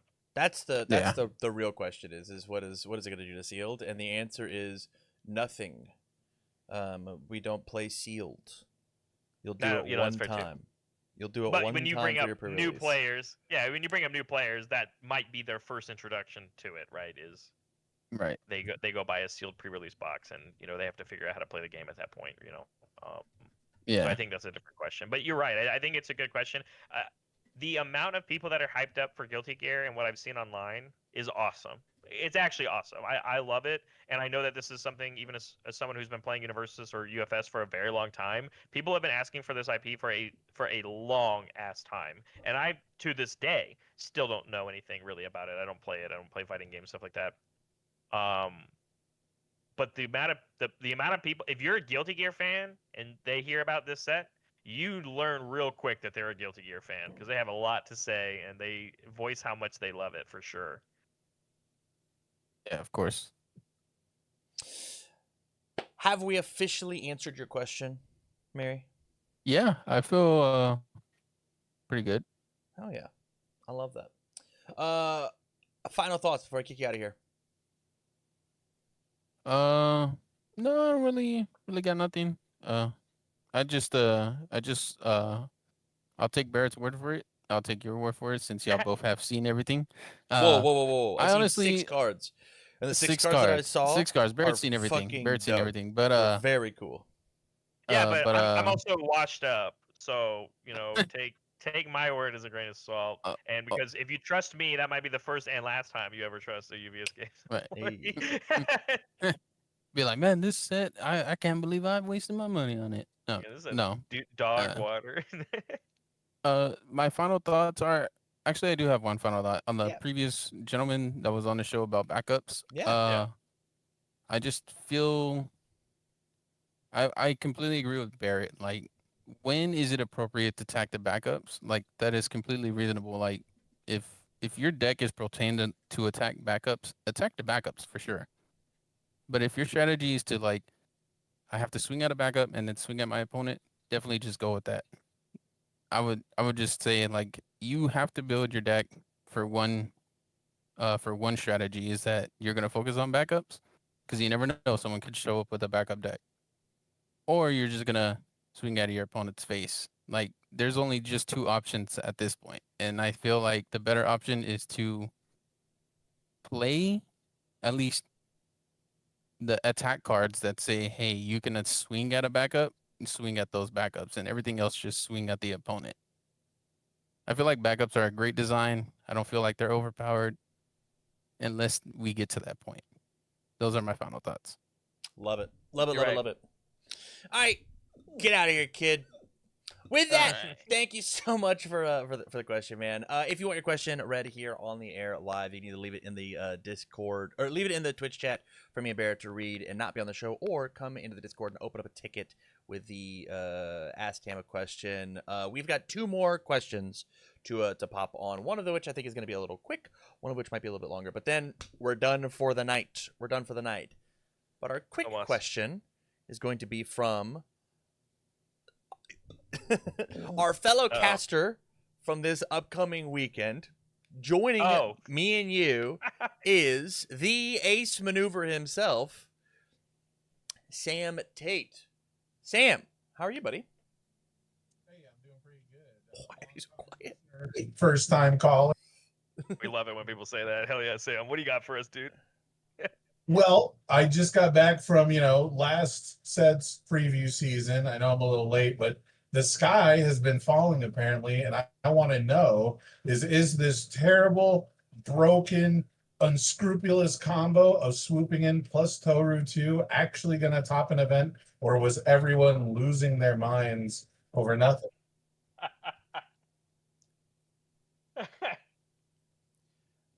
I think this is the first time we're ever talking about this. So Yeah. because nobody's spoiler alert, Sam. Nobody's talking about this. I think they were talking about it. Are people aware of what's going on? I guess. So should we explain the combo first? Yeah, explain it. Yeah. So Okay. So you go ahead, Sam. Just since I know you love the air symbol, and this is your bread and butter right here, I guess. yeah, so the swooping in says enhance destroy. It can't be this attack can't be blocked by cards with a block modifier of 3 or greater. And Toru, of course, increases the block mod. And I might be wrong, but I'm pretty sure what's really funny about the combo, and I think what's actually going to get something done to it if it ever did show up, is that cards that reduce your block modifier come in too late because it's active player than non-active player. And so even if you try to reduce your block modifier with a card like Genkai's Guidance, it should still see it as an illegal block and kick it out and make the attack unblockable before the rival's effect can even make it blockable. And so that means that the combo is pretty airtight for the most part. There's not a lot of natural counterplay, right? You've got your normal cancels and negates and all that, but people did have very, very strong opinions of this, but then 2 regionals later, no one's talking about it. Yeah, I think even like people saw this and they were like, "Oh, this plus Besiege, right, is another one," because people were already playing Besiege. And if you have a fire and an air character that puts a bunch of damage on moves like Byakko, you could play the similar thing. But you're right, in Toru, I think specifically as people are talking about it, can make anything unblockable, right? So the idea here is, what is Toru's other flaw, which is, I think historically, because we have, crazy enough, even seen Toru top cut events, right, and win them, I should say, in the days of old. But I think the problem with Toru has almost kind of always been, as people have like maybe considered Toru as a sideboard character, is that she just takes a little too long when it comes to like getting off the ground and getting damage onto moves. So yes, even if you have a move that is pseudo unblockable, what do you do about it if it's not actually like representing lethal is a different question. But she also just still has a very strong response. I think it's good. Like, I think it's a cool deck. I think the fear that you're seeing people about the sky is falling, like Toru has to run into a bunch of like other things that exist in the format that she maybe isn't ready for. But I don't know. I think even with TMNT cards, like daily training, be able to like sneak one in because she has the good symbol. Like if you didn't start the turn with one, you could like add one in if you had it in your hand. Like I think stuff like that's kind of cool. I think the question is just like when you stare at like a Godzilla, yeah, you have 4 of these foundations, but how are you gonna deal? How are you gonna go? How are you gonna go through 34 health? As the Toru deck. I think the other side of this is a lot of squeeze for the same juice you can get with like a more consistent package, right? Like when you take and use when I'm Rodan and I've got plus or minus I've got +4 speed because of a supersonic flight, and then I add a Mondo Gecko on top. I mean that's +6 +7 speed. That's basically unblockable as well, right? It's just like you're saying that you will try and fail rather than you don't get to try at all, which this unblockable concept just again breaks one of the rules or one of the principles of Universus, where you have agency over the things that your rival gets to do. This says this takes away your agency. Yeah. Is it good even though you're taking away the agency? No, I don't think so. I think my biggest answer to this is that we're already in a world where like resets feel very king, and I feel like they've been king for a while now. And this Toru deck still doesn't answer the question of like, how do I kill people through resets? Yeah. Because the funniest thing about this, what I really like about this combo, is that like there's other characters in the game that do put the word unblockable on things, right? We think of like Mount Lady, who when you hit 10, you can make a thing unblockable, but that has a counter, right? Like cards like Item Box remove the unblockable status. This doesn't actually have the unblockable status, so that's a cool like counterplay, like, oh, Item Box doesn't answer it. But I would make the argument that Item Box still answers what this deck is trying to do, because when you eventually try and buff up a move and sling it at your opponent, I'm still only going to take the base stats because you made it unblockable. But you do get to play a bunch of like enhanced chicken of like, do you actually press the swooping in for this move, or is it already scary enough? Is Tam right? Like, Toru still has the other line of text on her character, right? Like, hey, it's still a high block mod. If you want to block this move, like, you got to deal with it. I think it has legs. I'm not saying a world where it doesn't. I just wonder if the format is just currently in a different space where, like, she probably still struggles against, like, hyper aggro decks that don't care about her one commit responsibility. Like, I don't see how she really lives against, like, the Porcos of the world still. You know, You could which put the is scary. teaming with the Attack Titan back in their hand, and then they have to play it again. Neat. I think it's like probably impactful when you like go to bounce their third move. Yeah, that makes sense, and you make them pay for it twice. But the Porco deck will just wait till turn 4 to do it, and yeah, I think they'll be good to go. You know, and like it's not like they're playing fake defense. Can I submit to the court one new piece of evidence that I don't think people have considered before? Yeah, absolutely. Is everyone else here, of course, aware that Toru 2 is a 1A student? Yes. She is a 1A student. Yeah. Yeah. What card are you? What card And are you so- alluding to? And so therefore she would also be a hero too, is that not correct? She is a hero too, and has the She is a voice hero for too. it. Yeah. How do you guys feel about unblockable tasty riffs? Hell yeah, let's get that card back in Oh, rotation. now I'm we're in. cooking. Yeah. And Now then we're the cooking. tasty riff, once you have the counters, can build the swooping in for more unblockable tasty riffs, and you draw 3 times every time you hit. Holy shit, that sounds so sick. My question I'm is kinda what in do you now. do after the 12 damage that you've done? Like what then? Like you've done 12. Now what? I do what any good Samaritan who's played 4 cards on their turn does. I commit my entire stage and I pass my rifle and say, "You don't have it." well, then I guess I mean, question I play asked, every question card answered. in my hand, and then I fold my arms and I do the esports look while my opponent tries to play their whole hand. I think there's some real sauce there. And I think the cool thing to note here, Sam, is because of the reprint of Toru in Girl Power, even post rotation, this still exists. And I think that's something important to note about Toru specifically, because at least in the current environment with resets and damage reduction, she kind of will struggle in that world because she not only has to find the swooping ends for this concept to work, but if you want to fight against things like damage reduction, you have to also find the Guardian of Chinatowns, which she also can play, which is really great for her in this sort of idea that she's doing. But at this point, we are now like going to like not a 2-card combo, which is attack plus foundation. It is a 3-card, a 4-card, just to answer the normal stuff in the format. It just sounds like a lot for trying to do base damage moves, unless she got some giant haymaker that I'm just not thinking about that she can play with ease. But at the end of the day, it sounds like a perfect realm of like, bring this to my locals. Here's a 6-hander that gets to do this thing that almost nobody else is doing with this interaction in these cards. And that's a really cool thing to have.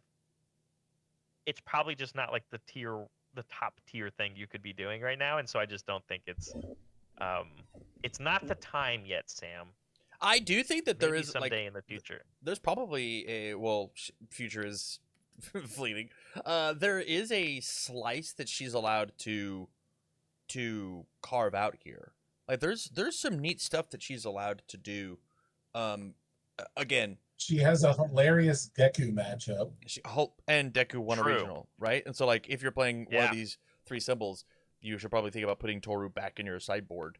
Of just like, hey, you're gonna have to figure out some other way to do it. I'll figure out some other way to do it because my character sucks, but your character is worse.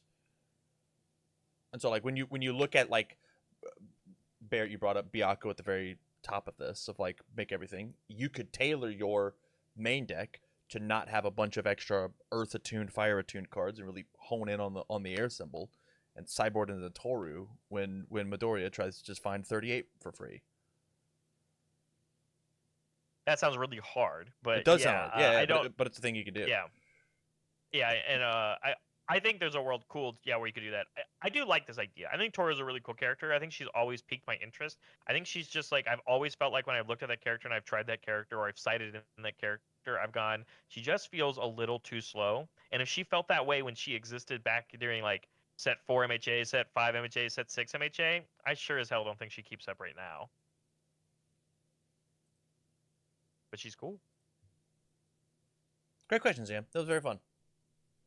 Thank you. You ready? Also, I'm gonna heel turn it. I'm gonna heel turn it. I would play a Jamie aggro 7-hander deck, because they have air and water. And I Yeah. would just limit myself on the fire/good cards, obviously, and everything I just said. At least like with Chinatown and playing this card and having access to that. Jamie putting potentially +4/+4 on everything is also pretty good with Tasty Riff. But I just don't have the good symbol, right? So we Yeah. have to play the deck like on water, but we play these air tuned swooping ends. That's actually I'm really just saying, sick. and maybe you just sideboard the Toru. Just saying, maybe there's a world. That's kind of dope. Make it an aggro deck and then heel turn and change the script on your opponent.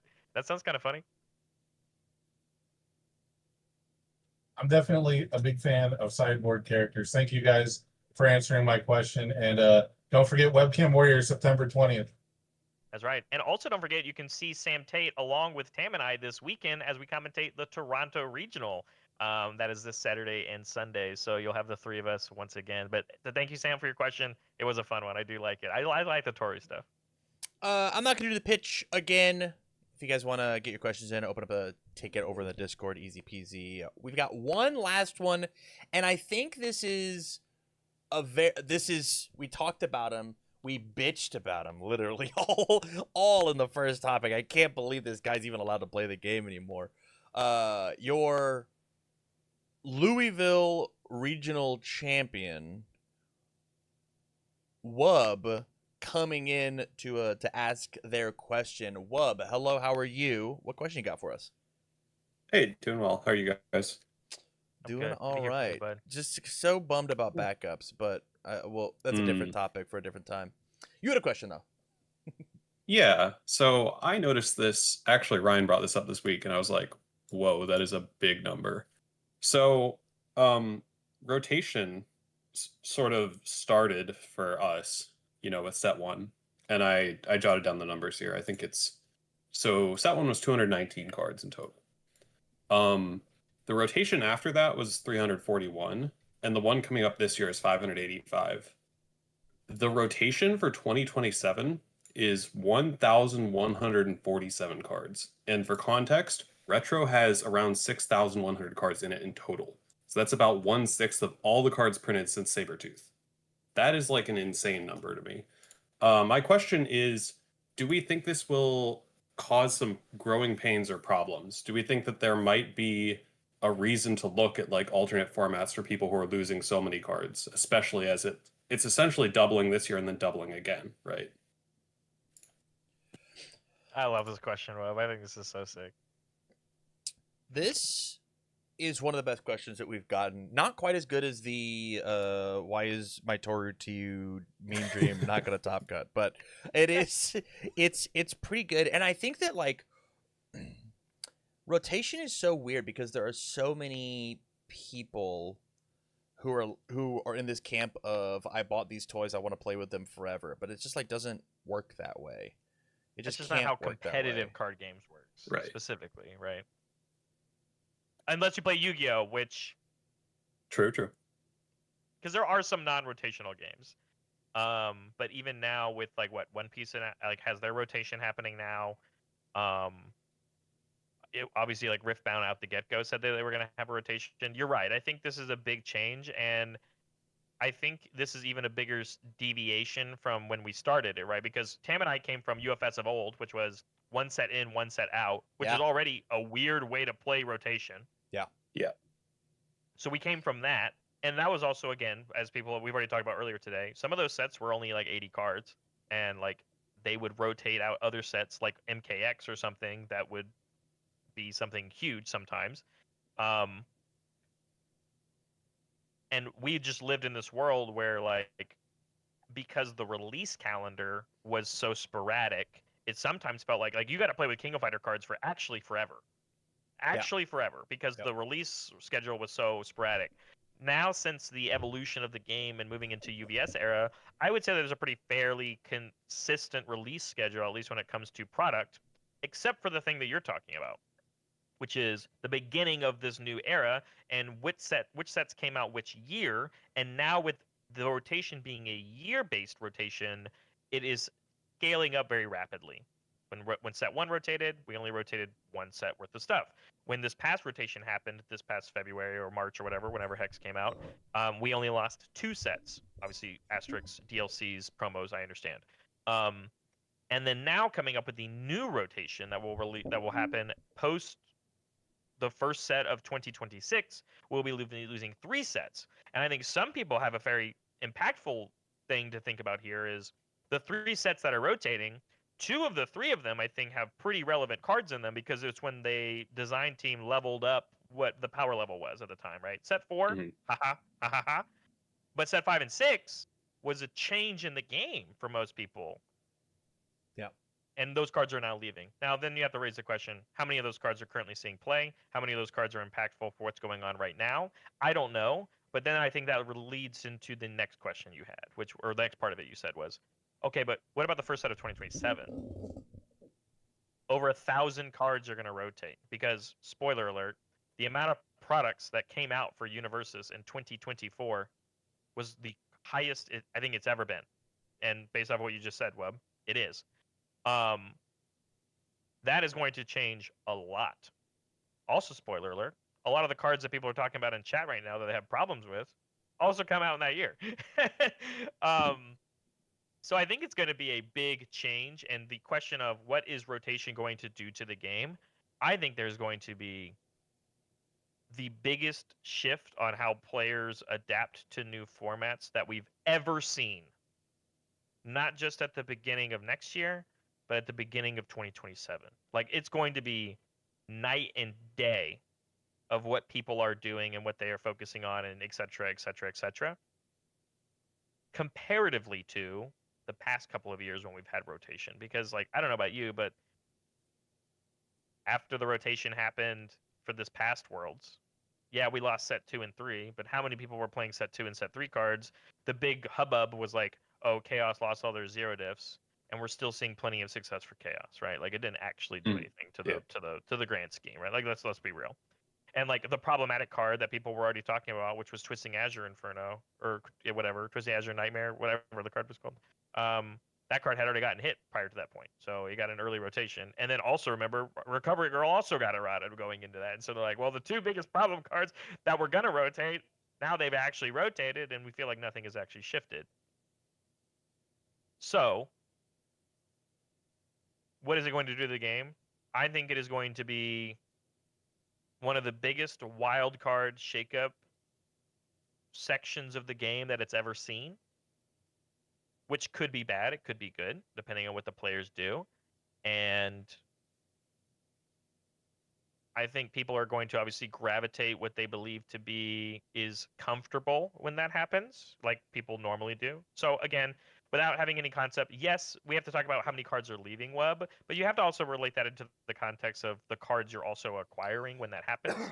So in the context of this past year, because it's recency bias, we acquired Critical Role, and people thought Denver maybe would have more representation of those cards, but even not everybody was playing Sweeping Daggers yet. Everybody knew that card was broken, but like not everybody was playing Sweeping Daggers when they probably could have.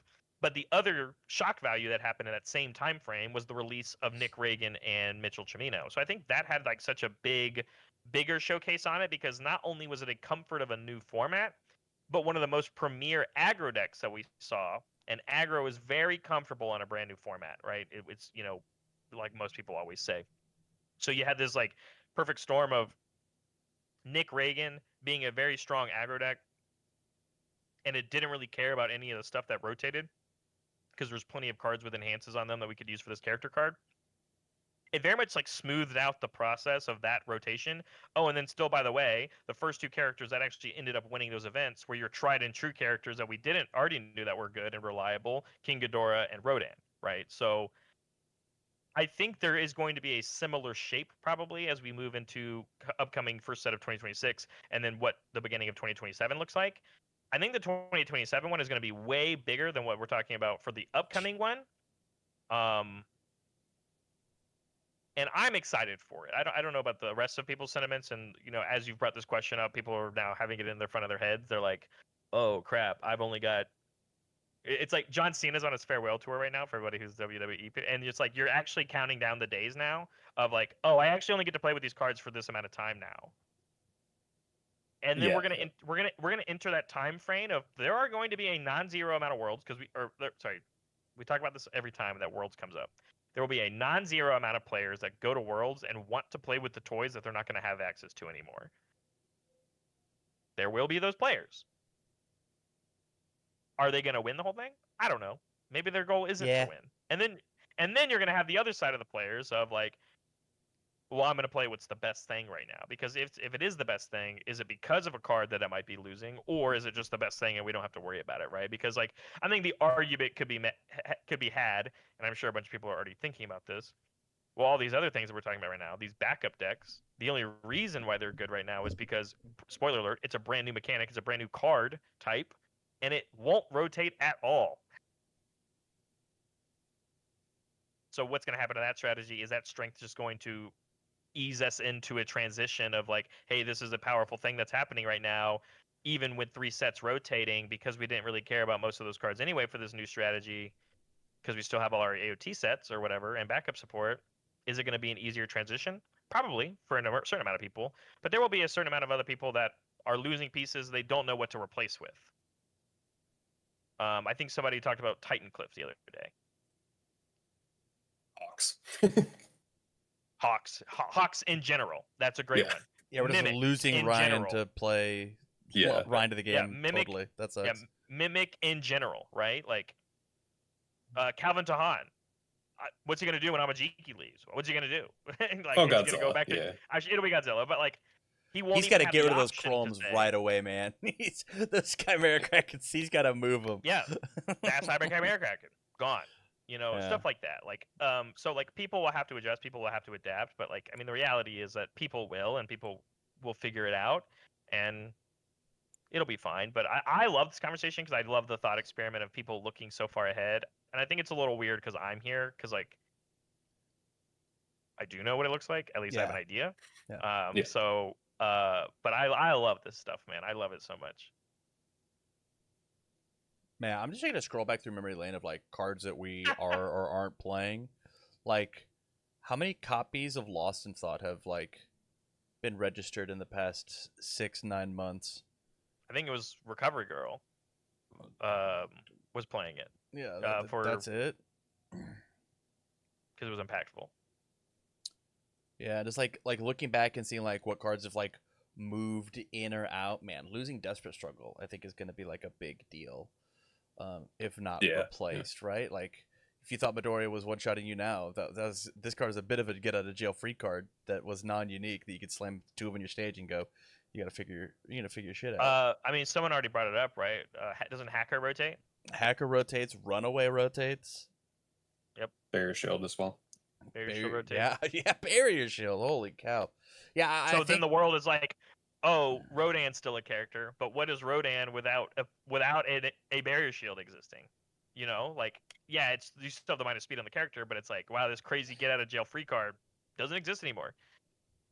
Yeah. So yeah, I think it's such a cool conversation, and like, where people actually put the characters and the ones that are still around, as well as the new toys that come in. Like, people take a look at them again and be like, okay, well, we have to completely reassess where they exist on the pyramid of how powerful they are.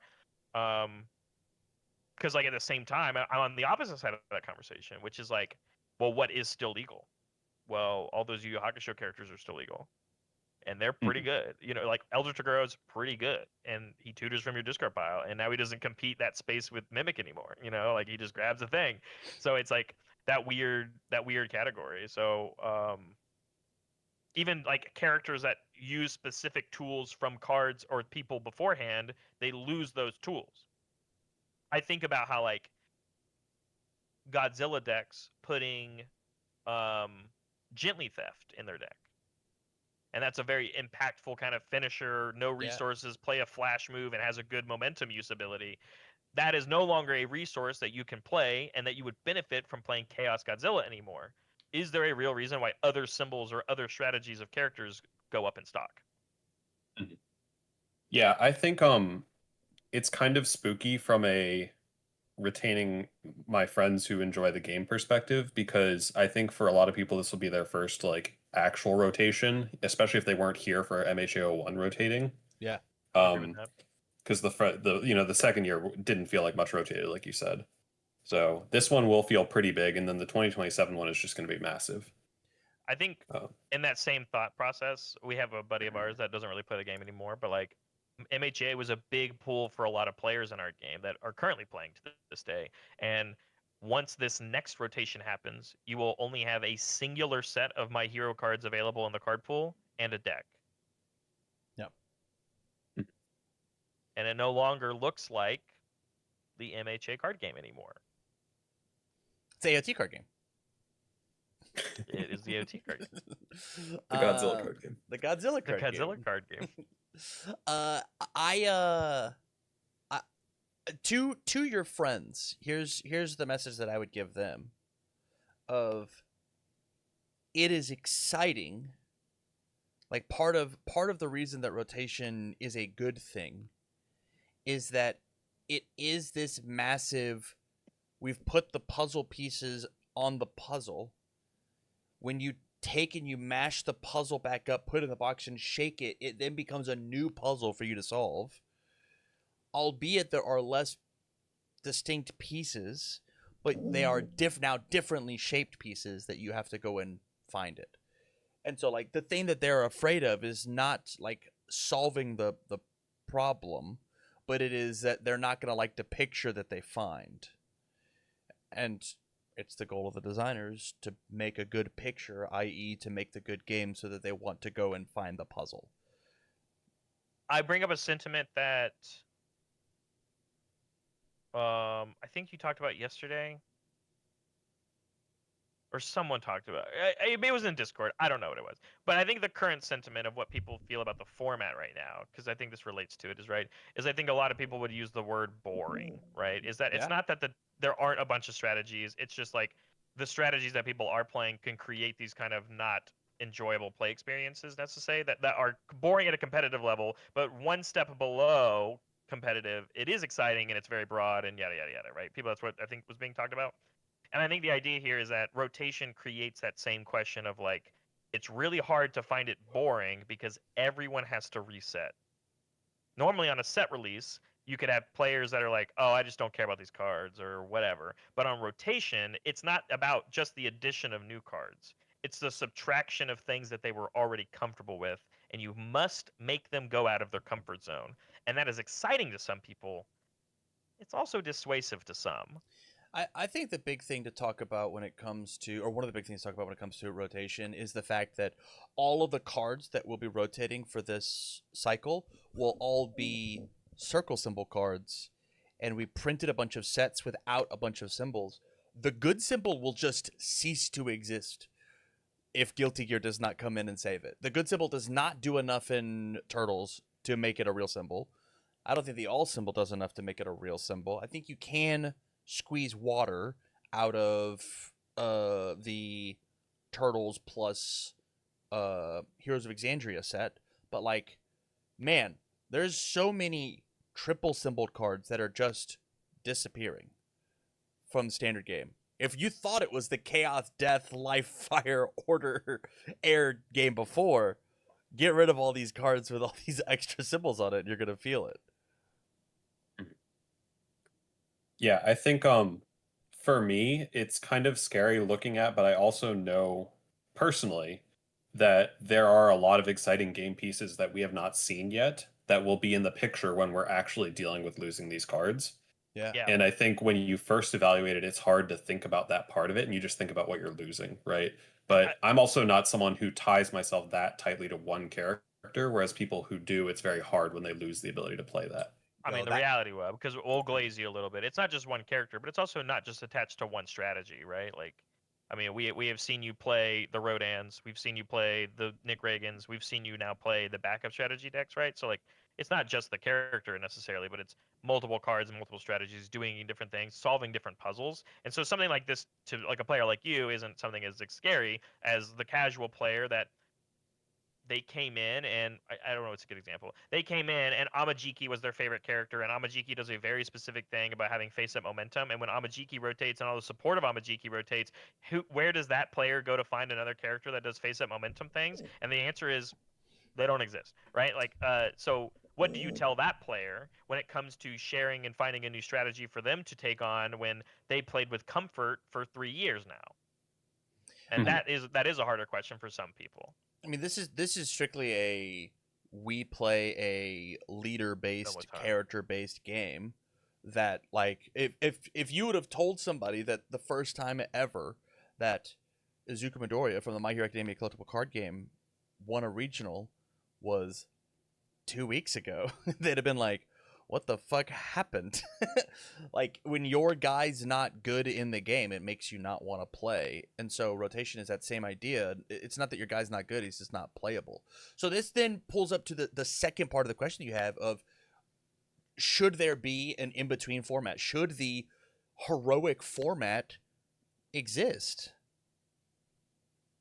And I mean, there's a real stance for it now that we've got 4 things that are rotated, right? Or 5 things, right? No, 6? Yeah. It's 6. It It's will 6. be 5. It's 6 things. it's 6 things with Jet Burn. So with 6 sets having rotated, there's a world where heroic, I think, could exist as a game. I'm gonna pretend that I'm talking to Barrett, my friend, and not Barrett Bryant, the UVS Games employee. I don't think that UVS Games can handle that. They can't make retro work. What makes you think they're gonna? It's the monkey paw curls, Wub. Would you rather play in a world with heroic and it's done right, and then UVS Games never ever ever attempts retro ever again? They just honestly shoot it. They go out back and shoot it. I think so. A big pain point of retro is I find something cool and there's 8 copies of this card in circulation, and I can give the deck to one other person.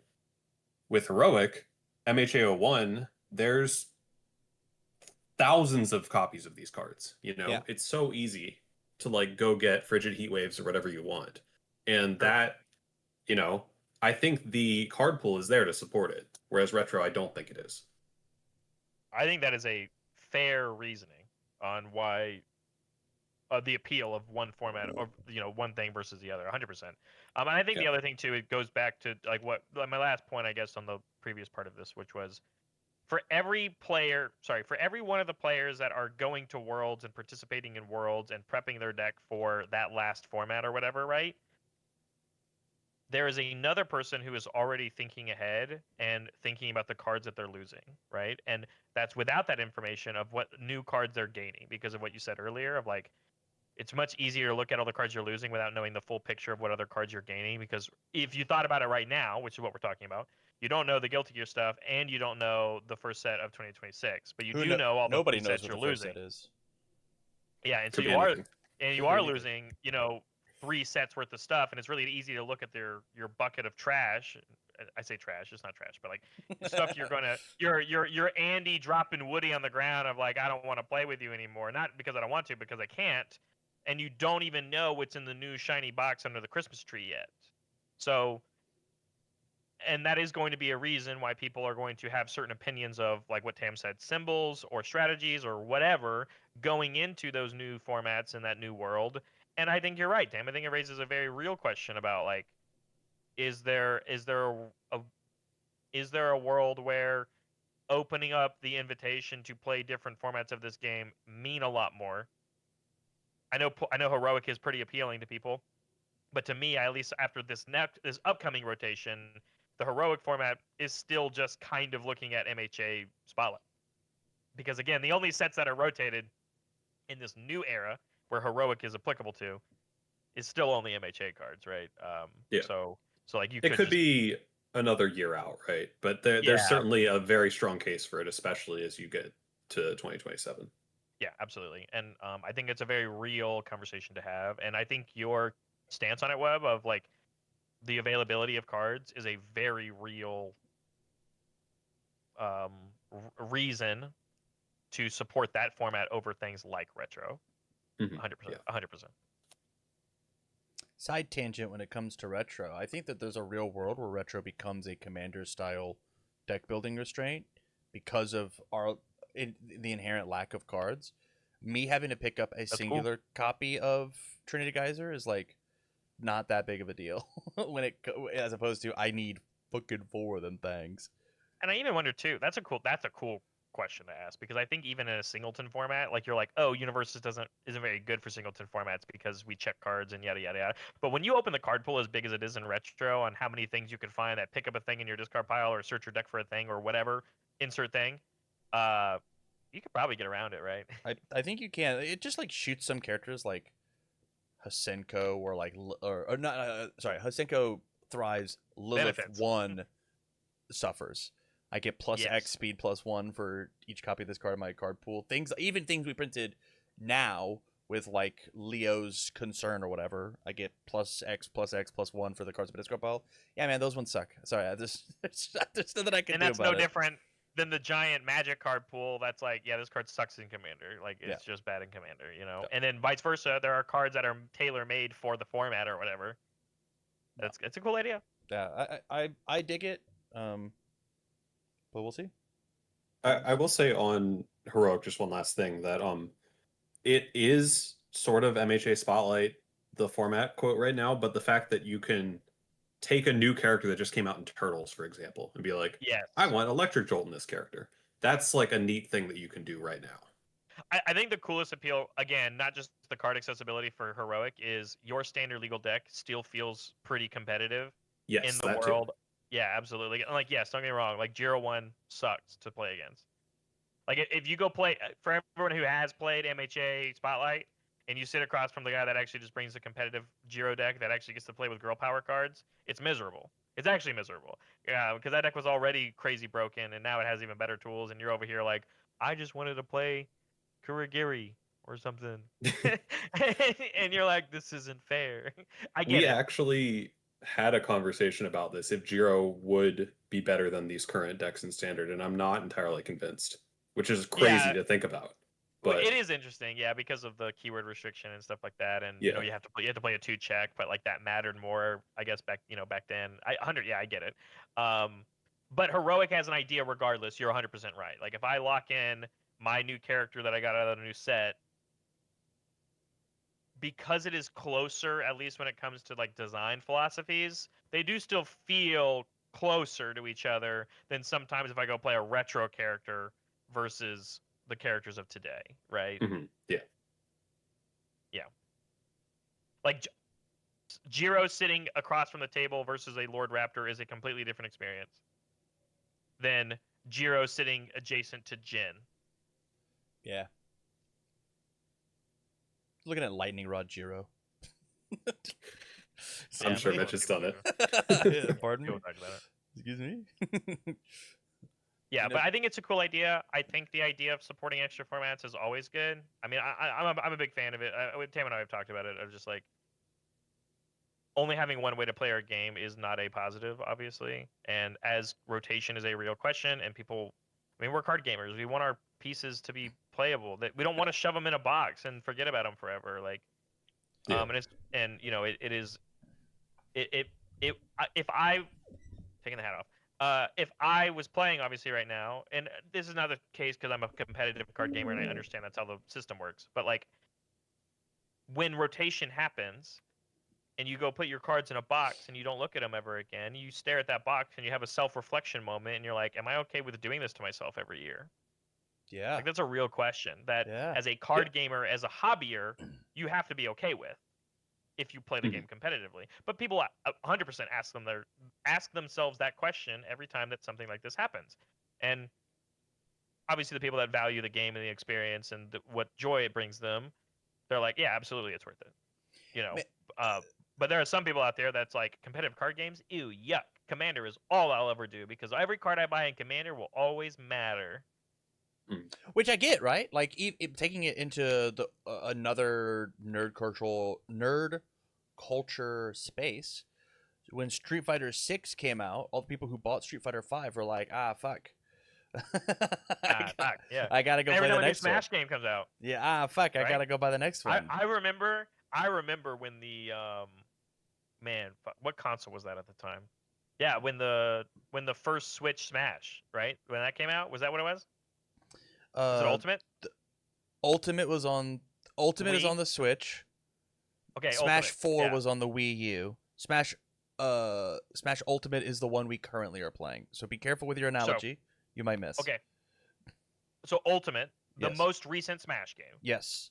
I remember when that game came out and people were like, "Oh, I have to change." Yes. When the reality is, well, people go play the fucking GameCube one anyway. Like you don't have to. You can you will find a crew of somebody that will go do it. But that is that like adjacent nerd culture thing, right? Of like But A little people are like, tougher for I don't- UVS, but yeah, I Yeah, follow yeah. it. But like, I don't want to play the Switch one, not competitively at least. My point being though, in order for you to get that new one, it was a $70 investment plus the console for $300, which you can play and buy a bunch of other games, rather than I spend $500 every 4 months, every 3 months getting a case of product plus getting my singles, to then in 2 years say that this, $1,000 is just gone. It's just it doesn't exist. Or And specifically, console or cycles significantly less. aren't 2 years; they're 10. Right? Yes. Yeah. Yeah, and that is all three of us here talking, most people watching. If you're an indoctrined card game player, you just understand that's how it works. That's how it works. Just how it works. Yeah. I do think with yeah. this coming year, we'll feel a lot more pressure for that kind of alternate format, and it'll definitely reach a peak at some point. I think people are starting to think about it now. I mean, I just noticed, but I think it will kind of build. I think what you just said about how in 2027 over 1,000 cards rotate, I think that's for sure like a tipping point, right? Yeah. Like you said, currently in retro, you said there were 6,000 something cards. That's already including those 1,000. Yeah. I think that's a big point. I think that is fair, because I think that goes all the way back to what Tam said. When you do, as the player base, reassess of what the new puzzle looks like, you have to also then ask yourself the question of like, do I like how this new puzzle looks? Yeah. And if they're like, no, those players will want to gravitate towards a secondary type of way of playing so that they can look at a puzzle that they do enjoy. Mhm. Yeah. Yeah, absolutely. Final thoughts, buddy? Nah, thanks for having me on. Welcome. Thanks for coming on, man. It's Yeah, one no of You'll be in Canada this weekend, right? Yep. I loved this Looking forward question to because it seeing wasn't you, about the metagame. It was sick. Truthfully, like it's very easy to have like tip of the iceberg questions, and those are good questions. Please, everybody, don't stop sending those. But this was certainly a little bit deeper of a question. It was dope. It was very cool. It is self-reflective too, Yeah. As I look at my 2 5 rows that are on my desk, and I go, "Are you worth it? Are you worth it?" Every time I look at you, and I know in a year or two I can't play with you anymore. I have run out of deck boxes, so my set 1 stuff is on the shelf over there. Oh no! I threw away so much bulk a week ago. It felt so good. It felt so good. Oh, yeah. I'm not can't joking. let go. Like, but no. For me, it's like back when I was buying product, I would buy I bought a bunch of sealed Cowboy Bebop and Mortal Kombat X, and I opened them up and I sold cards back in the time, Hmm. and I was like, I just don't need you anymore. Like, I don't play retro. These are pretty decently to get a hold of. They're not worth anything. And I was like, see ya, and I took them all out, threw them Dang. away. Wub's pissed that you threw away retro cards. I can feel it. I kept the good ones. I kept the Cage Fighters. I kept the Empress of the Nether Realm or whatever. You know, Oh, That is a flip good minus one, yeah. That's one of the That's, good a good, ones. that's just a good one. That's a comment or a comment. I go, I'm gonna keep that one. You know, I kept all the Dreaming of Becoming Wholes. Like, I kept the good ones, guys. But like, insert trash, uncommon, common that was in every character's kit. I kept 4 and I threw the rest away because I had a billion of them. Yeah. All All right, Wub. So Get out of here. Thanks for coming on, man. I appreciate it. Yeah, no problem. See you guys later. thanks. Bye. Bye. With that, that's the show, everybody. If you're catching this on YouTube later, if you're not currently watching us live, why not? Come join us every Thursday, asterisk, on twitch.tv/TamCardwell and youtube.tv/TamCardwell to get all of your Tam and Barrett Universus Super Show wants and needs. If you have a question you want submitted, please do so via the Discord and the ticket system. If you don't know how that works, please ask a mod, or ask me at me in one of the general chats, and I'll help you out. And if we missed your question, I apologize. It's just how the show works. We've already been recording for an hour and 40 minutes. And we have a second thing that we're trying to do after this. So with that, It doesn't mean we won't do your question next time if you resubmit it. That's true. Because recency is key. we didn't even bother with Kevin's question, which we will save for Right. next time if we don't have We questions. can save for whenever. So with that, thank you all for hanging out. We will catch you all next time. Go everybody. Bye. We are no longer recording, but still live. Chat, you have the next 5 minutes for post-show questions or feedback or whatever. And then I have to end my stream and then restart it over on the Riftbound channel, as we are going to be casting the Riftbound Day 2 event that happened Question. this past 'cause weekend. I know we went a little longer. Yeah. We can cut a match or two if you want. Okay. Like, we That's don't have cool. to do top 16. We can do top 8. I did not have somebody show me where it is. Oh, I have to message this person. Hold up. I think I know where that link is, by the way. I think I found it on my own. The- On to the- Bilibili. To the oh yeah, for that thing, send it over. And even the second one. Like, I found them. I think I found them. I just went digging through the Discords. That is what I was and I was gonna do the Discord. I was gonna go to Billy on the link that I had before and go search that channel, assuming that it was the same If spot. you did, so that's exactly what I was going to send you. Just go there, and you can click on the link, and it will show you day 1, day 2. Basically, do your little English translation thing, and it will Yep. give you what you want. Love it. Yeah. Oh, so you already know where you're going. Yeah. So yeah, chat. What do you got? I try to get y'all away from the meta backups bad. No, I appreciate it, Webb. And you know what? After this weekend, when we watch Toronto, We'll be we'll get right plenty of back questions there. about it. We'll be right here. back. We'll be right back as Wub wins with Zeke Yeager War Chief once again. It's gonna be sick. What if UVS did a buyback program where they can send in their rotated cards for reward points? That sounds really cool, but I think they got rid of the pack redemption thing for basically the same thing of this. Of, hey, it's the fact of mailing trash is not fun for anybody. And I'm not saying your cards are trash. I'm saying mailing pieces of material for a perceived value in exchange of other value is just really weird.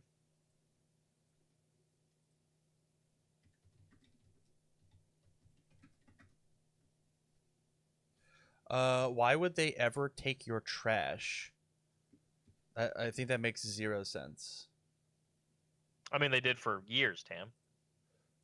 Sorry. Why would they take the trash that they made that isn't about recycling? Like, they're not recycling these cards. Like, that's crazy.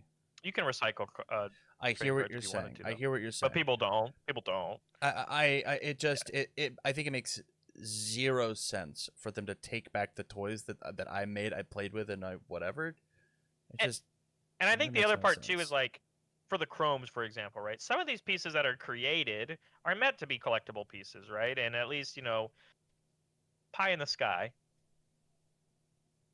Yeah, whatever. I have an example. I got one on my desk. Let me reach for it. I've got this card. This card is unplayable trash. But I have one of the 4 that exist, so that's kind of cool. Maybe one day, because this just has Bakugo and Deku on it, it will be worth something that someone will care to buy. I'm not gonna throw it away. But like your commons, your your back alley haymakers that are banned anyway and rotated, garbage. Garbage. Even the alt art ones that you got for going to that nationals at one time. Garbage. But I've got this. What is it? Yeah, look at this. I got this Chrome Aaron Titan Advancing, and he just topped a regional. So I'm just saying. He did. He did top a regional.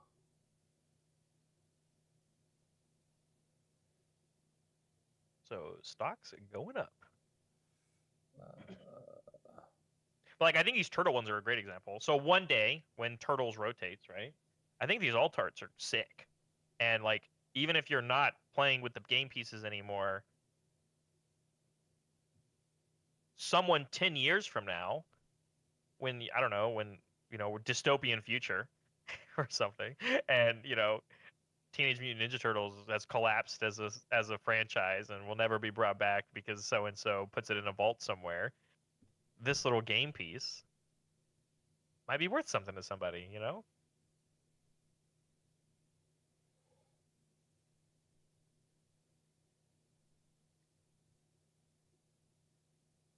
I think it's like that question, and like I've ranted about this before. It's like a lot of our game's value, at least within the game pieces, are specifically 100% tailored on the competitiveness of it because our main way of playing Universus is standard and competitive Universus. So this idea of like just because it's a bad card, we have this idea of it's like not worth anything.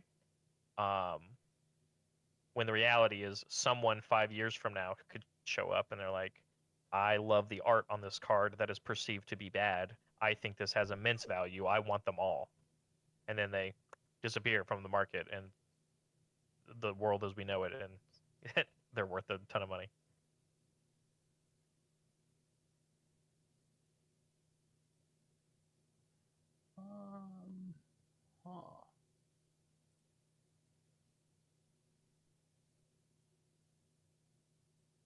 I have to make the decision if I'm going live as well, but I don't think I am.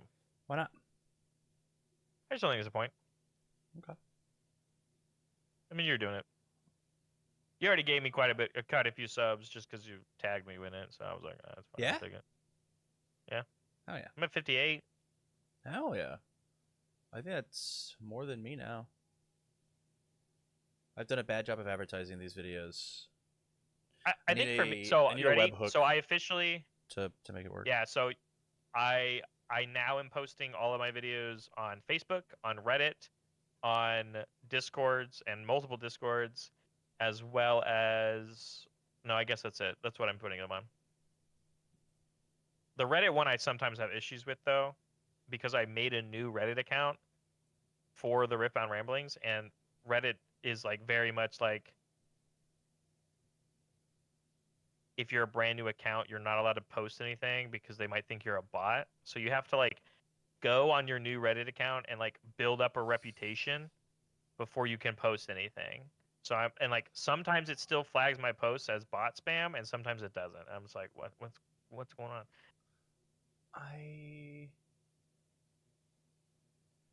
I'm gonna share my screen to you via Discord. I guess I should call you on Discord. I'm gonna call you on Discord. Yeah, we can close the video, Ninja, if you want. That's what we did last time. Yeah, let's do it.